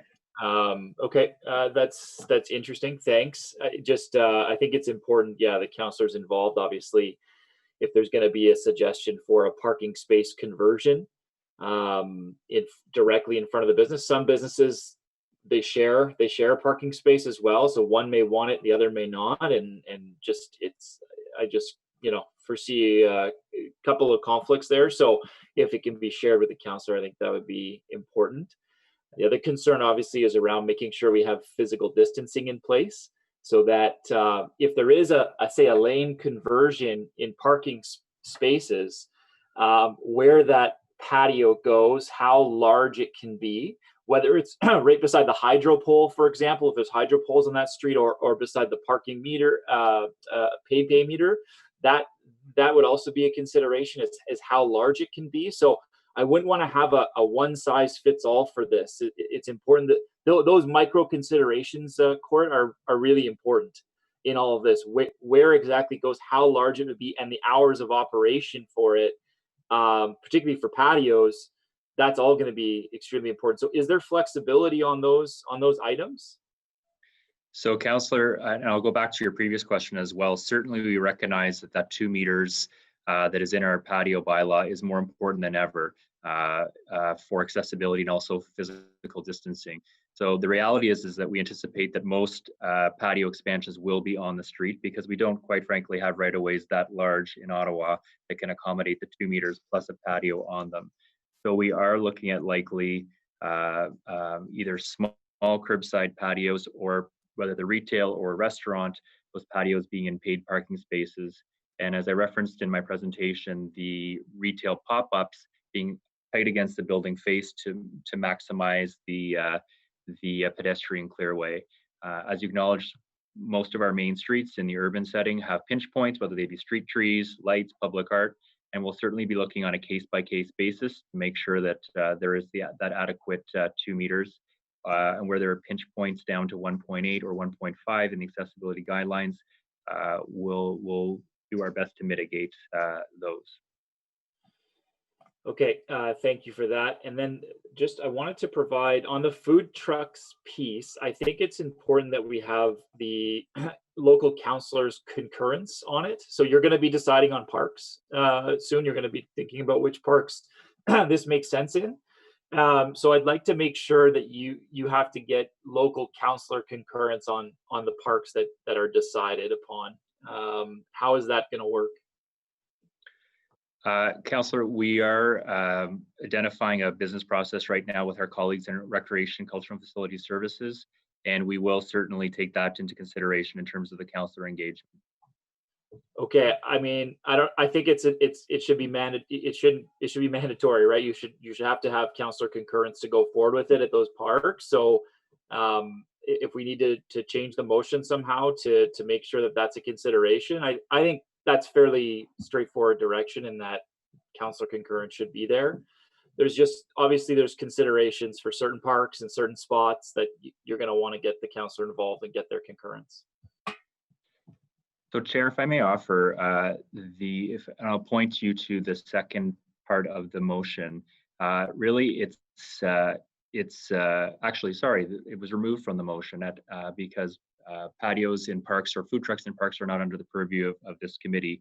However, between now and council on June 10th, next Wednesday, I will discuss this with my colleagues in RCFS. Okay. And we'll have something for council. Okay, thanks so much, Court. Appreciate that. Thanks for all your work on this. Great. Thank you, Councillor Menard. Great questions. I'll go to Councillor Hubley. Thank you, Chair. I just want to thank staff for the work on this. I think it's a great idea. In reference to Councillor Menard's suggestion that you contact local councillors if you're looking at parks in our area. I want to tell you up front that I'm very supportive of this. So if you want to try one out here, we'll definitely work with you on that. I just want to make sure that the piece about the sidewalks and everything apply across the city. Patios extending into the sidewalks and so on. Is that an option available to businesses across the city? Through the chair, yes, Councillor, absolutely. Wherever there is right of way, whether it be rural, suburban, outer urban, or core, this will be citywide. Okay, thank you. That's all the questions I have. Great, thank you for that, Councillor Hubley. Councillor Fleury. And I support.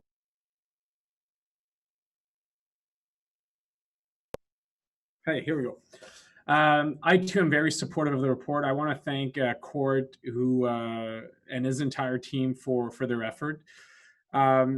Want to put to public record, so we did get an official letter from the Byward BIA last week, requesting that the city review what click and collect, what extended patios, and what street closures could look like in the market. So glad to see the specifics of the Byward market in the report, and looking forward to Court and his team's analysis of this area. But I wanted to proactively disclose the requests we received from the BIA, and we're working with all of them. This is a good example of us ensuring we have the right structure in place, yet demonstrating to be very quick and responsive to evolving situations. I had to, and I really appreciated the chat with the team yesterday. Maybe for, again, the record, I've been part of the debate, and this goes back to Rainer Blois and Councillor Holmes' days, when the proximity to residential really became political. And want to highlight the core of the issue around proximity to residential. I have no concern with the staff approach, although if it is delegated to staff, I want to make sure that on those patios that are near residential, that there is no noise amplification, that it be speakers, that it be TVs. In those areas where we do have right-of-way, we have different structures, but by the proximity of residential, not to trip up on local issues versus business interest, I think it's important to allow the patio, but to add those restrictions, because as you have music on a patio, the noise level increases, and then people speak louder than that. So if right off the base, those who do not have them in the first place, but could benefit from them and are within really close to residential, if we were to start off the bat very proactively and just say, look, no TVs, no speakers on or projected on the space, then I think we reduce the concerns that neighbors might have. So maybe just a staff comment on that, and then I'll be done, Mr. Chair.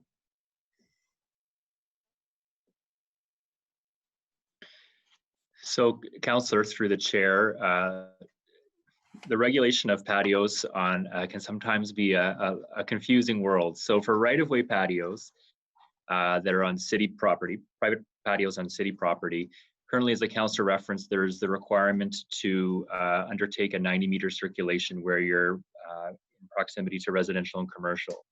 So per council's direction last week, that 90 meters rather will still continue. So there will be notification of abutting businesses, but there is now the commitment that that is all done within 10 days. And the ward councillor will certainly be informed of the application, as will the BIA if the BIA exists in that part of town.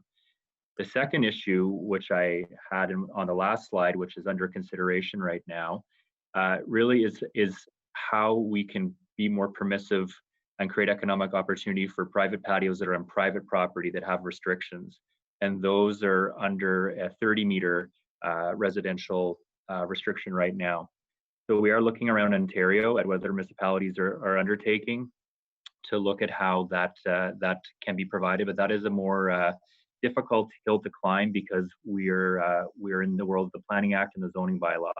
And so we will be spending the next few days working with our colleagues in the organization and speaking to others across Ontario.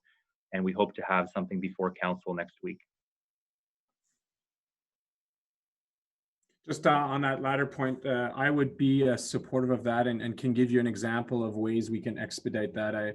I've heard of some municipalities in Ontario which councils passed motions to ensure that bylaw not to enforce the transition components of that as council reviews the process. I'd be favorable to that. And also to highlight that it's a tremendous opportunity to support our business community when capacity will be physically distanced and limited. If for example, Das Local, which has a parking lot right next to their business on Dalousie, wants to expand into their parking lot to have a capacity that allows them to survive during this period, I certainly would be favorable, for example.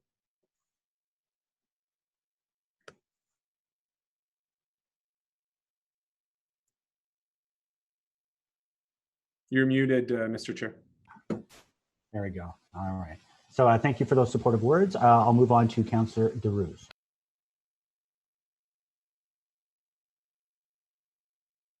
Thank you, Mr. Chair. I have a comment and I have a quick question. I'll be brief. I want to thank Councillor Shantiri, of course, his leadership with the mayor and Councillor Dudas on the task force, and of course the staff that have been working.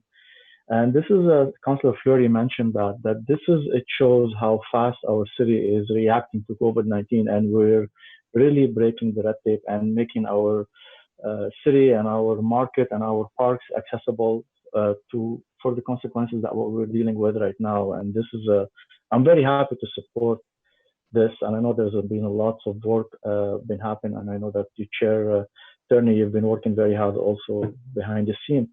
I just have a question, and I'm very welcoming this good idea about the trucks in parks and things like that. And I know that, Court, you mentioned that you will be notifying the councillor, and I know Councillor Hubley and Eli has been talking about specifically in Osgood. I know that Osgood World Business Association, they are the BIA kind of in our area because we do not have BIA. And can we have a confirmation from your team that we will be notified as my office and the Osgood World Business Association as a BIA in our community? Yes, Councillor, appreciate your kind words. Through the chair, as you can appreciate, we've put together these proposals, as you referenced, rather quickly in the last 4 days. So we haven't quite worked through the mechanics of the food trucks and park piece yet, but certainly we can commit today that ward councillors would be notified, as would any BIA within that parks zone. Thank you very much. I really appreciate it, and thank you, Mr. Chair. That's all what I have. Thank you very much, Councillor DeRuse. So I'm looking on the list. There's no more speakers. I did want to just make a couple of quick points. I want to, thank Mayor Watson for wanting to cut red tape. I mean, we're typically known as a city that's a bit of a sleepy hollow, but this shows that we're more progressive on this front. I've spoken to a few businesses that are really desperate for help, and one of them is a certain steakhouse on Elgin Street where they have a private parking lot in the background. And while a lot of our businesses are struggling their way through selling nachos and pizza, unfortunately a steak doesn't travel quite the same. So this would be a big benefit, especially in the COVID times where some people are still rather nervous about going inside of a building, but if they're outside in the open air, they have physical distancing, it really gives that opportunity for that business to stay alive and keep moving along. And again, I did have a quick question about the food wagon types. Do we know how many food wagon types there are in the city? I see some really crazy names like Angry Dragons and Mary Dairy. I see a whole bunch of these ones. Do we know ballpark how many food trucks we have in the city? Sorry, Chair, I don't have that figure on hand, unless my colleague Tanya McCumber is still at the meeting here. I don't think I see her. So we'll get that information for council next week.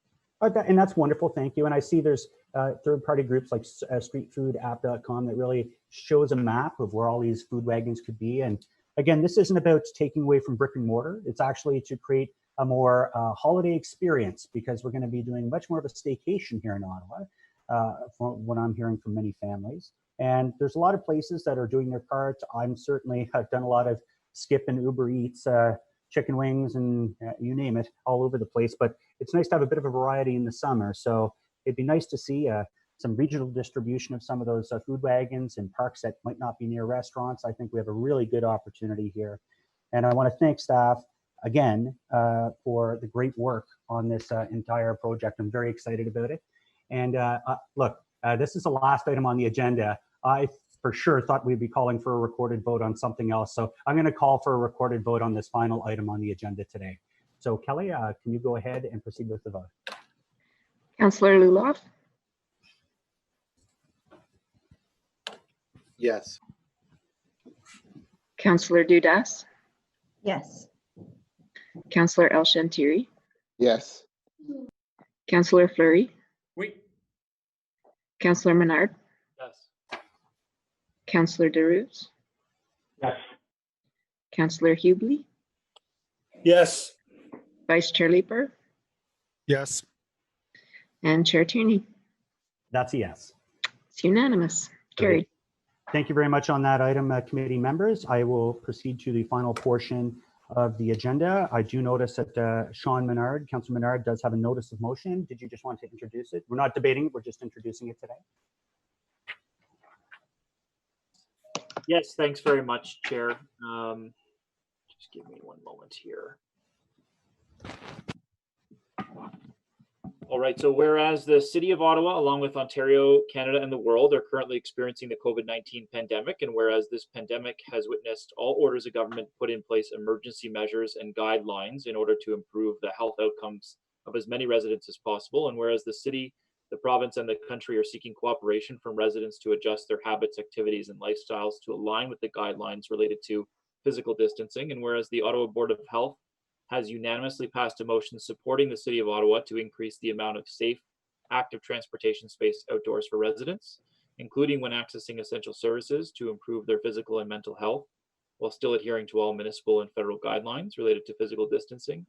Whereas City Traffic Services reports that traffic volume has decreased, while City Police report traffic speed infractions have increased. And whereas OPH has recognized the need for residents to access essential services and encourage residents to go outside for physical and mental health. Whereas the 2019 report from City of Ottawa Planning Infrastructure Economic Development titled The Building Blocks of a Healthy Ottawa emphasizes the connection between active transportation infrastructure and mental and physical well-being. Be it resolved that the City of Ottawa enact a plan, Active Ottawa, this summer for cost-effective implementation of greater active transportation network connectivity, expanded road space for active transportation, and safety-enhancing measures which reduce speed and recognize the needs of residents during the COVID-19 pandemic. Thanks, Chair. Great, and thank you very much. And we'll definitely debate that at the next Transportation Committee meeting. I believe we do have an inquiry as well, Kelly? Yeah, yes, Councillor Fleury has an inquiry. Councillor Fleury, please. Yes, and apologize in advance, it has context. Over the summer of 2004, in response to issues associated with the traditional style sidewalk design, specifically minimizing of the roller coaster effect, the ramp style sidewalk design was undertaken at two separate pilot installations representing different site conditions, constraints, and standards. The pilot installations were located on Holland Avenue, standard sidewalk width of 1.8 meter and larger, and on Delaware Avenue, non-standard 1.5 meter exception width. Staff identified a monitoring plan for the two pilot sites to allow for feedback for various users and stakeholders. The monitoring plan was designed to reflect considerations such as accessibility consideration, pedestrian movement, safety, parking, and cycling impacts, traffic operations, maintenance, and vehicular access. In 2005, the application of the ramps standard was extended to other locations such as Sunnyside, Fifth, Craig, Allen, Strathcona, and was considered as part of the design process on projects such as Parkdale and Somerset. In 2006, based on the outcome of the pilots, the ramp style standard was incorporated into the standard tender documents for unit price contracts. Ramp style sidewalks, also known as Toronto styles, are to be used for sidewalks 1.8 meter or wider. Traditional style sidewalks, also known as roller coaster style, are used for high volume commercial institutional entrances. As the standard has been applied for various streets and projects throughout the city, and specifically in my community, I've noticed a growing number of concerns on residential streets. There have been instances of vehicular damage as the ramp segment can catch vehicle passing close to the curb. This also affects winter maintenance operation and safety, as snow removal vehicles cannot work close to the curb. This often results in vehicle damage, uncleared sidewalk patches, and poses a risk to drivers and pedestrians as ice can build up. In the milder seasons, this ramp hinders accessibility as the wheels of wheelchairs and walkers can get caught on these same ramps as users make the transition from streets to street and sidewalk. Furthermore, since the width standard is 1.8 and the portion of the sidewalk is angled to serve as a ramp, many pedestrians feel that the accessible flat portion is too small. In some cases, the flat part of the sidewalk is only 1 to 1.2 meter wide, which is not enough for dog walkers, families, couples, and raises accessibility limitations in high volume segments. This is specifically relevant for areas where utility poles, shrubs, retaining wall reduce the sidewalk ever more. In many cases, utility poles reduce the mobility of users with mobility aids as they create tight and hazardous walkable spaces. My inquiry: what pedestrian safety issues did the ramp style standard resolve? What accessibility concerns does the ramp style standard resolve? Which disability was advantaged in the ramp style implementation standard? How were users with accessibility concerns engaged? Since the city went from sidewalk of 1.5 to 1.8 meter, how has the new width standard and ramp style increased walkable spaces? Based on concerns from the elderly, families, and residents with accessibility needs, I'd like for the standards to be reviewed and to clearly identify when it is appropriate or not to implement. I've added additional questions, but I think at this point, Mr. Chair, it fulfills the inquiry portions. Yeah, I'm seeing a lot of black screens out there right now. So on that, I think we'll definitely take your inquiry in writing, and Kelly will go get that answered by staff. And we're moving on. No further inquiries, I believe. So I'll go on other business. No further business. Adjournment. The next meeting, as you can appreciate, we're working with the clerk's office to see what opportunities we have in July, what that time frame would look like, and what would be on that agenda if it meets the tests that we require to be able to have the meeting. So I do want to thank everyone for a great meeting today. I got to add to my shelf now. I guess I got to put a little patio back here or something too, and as part of the new portfolio. But I want to thank everybody for your help today, and have a great day. Thank you. Thanks all. Thanks, Kelly. Thank Thank you, you. Mr. Chair.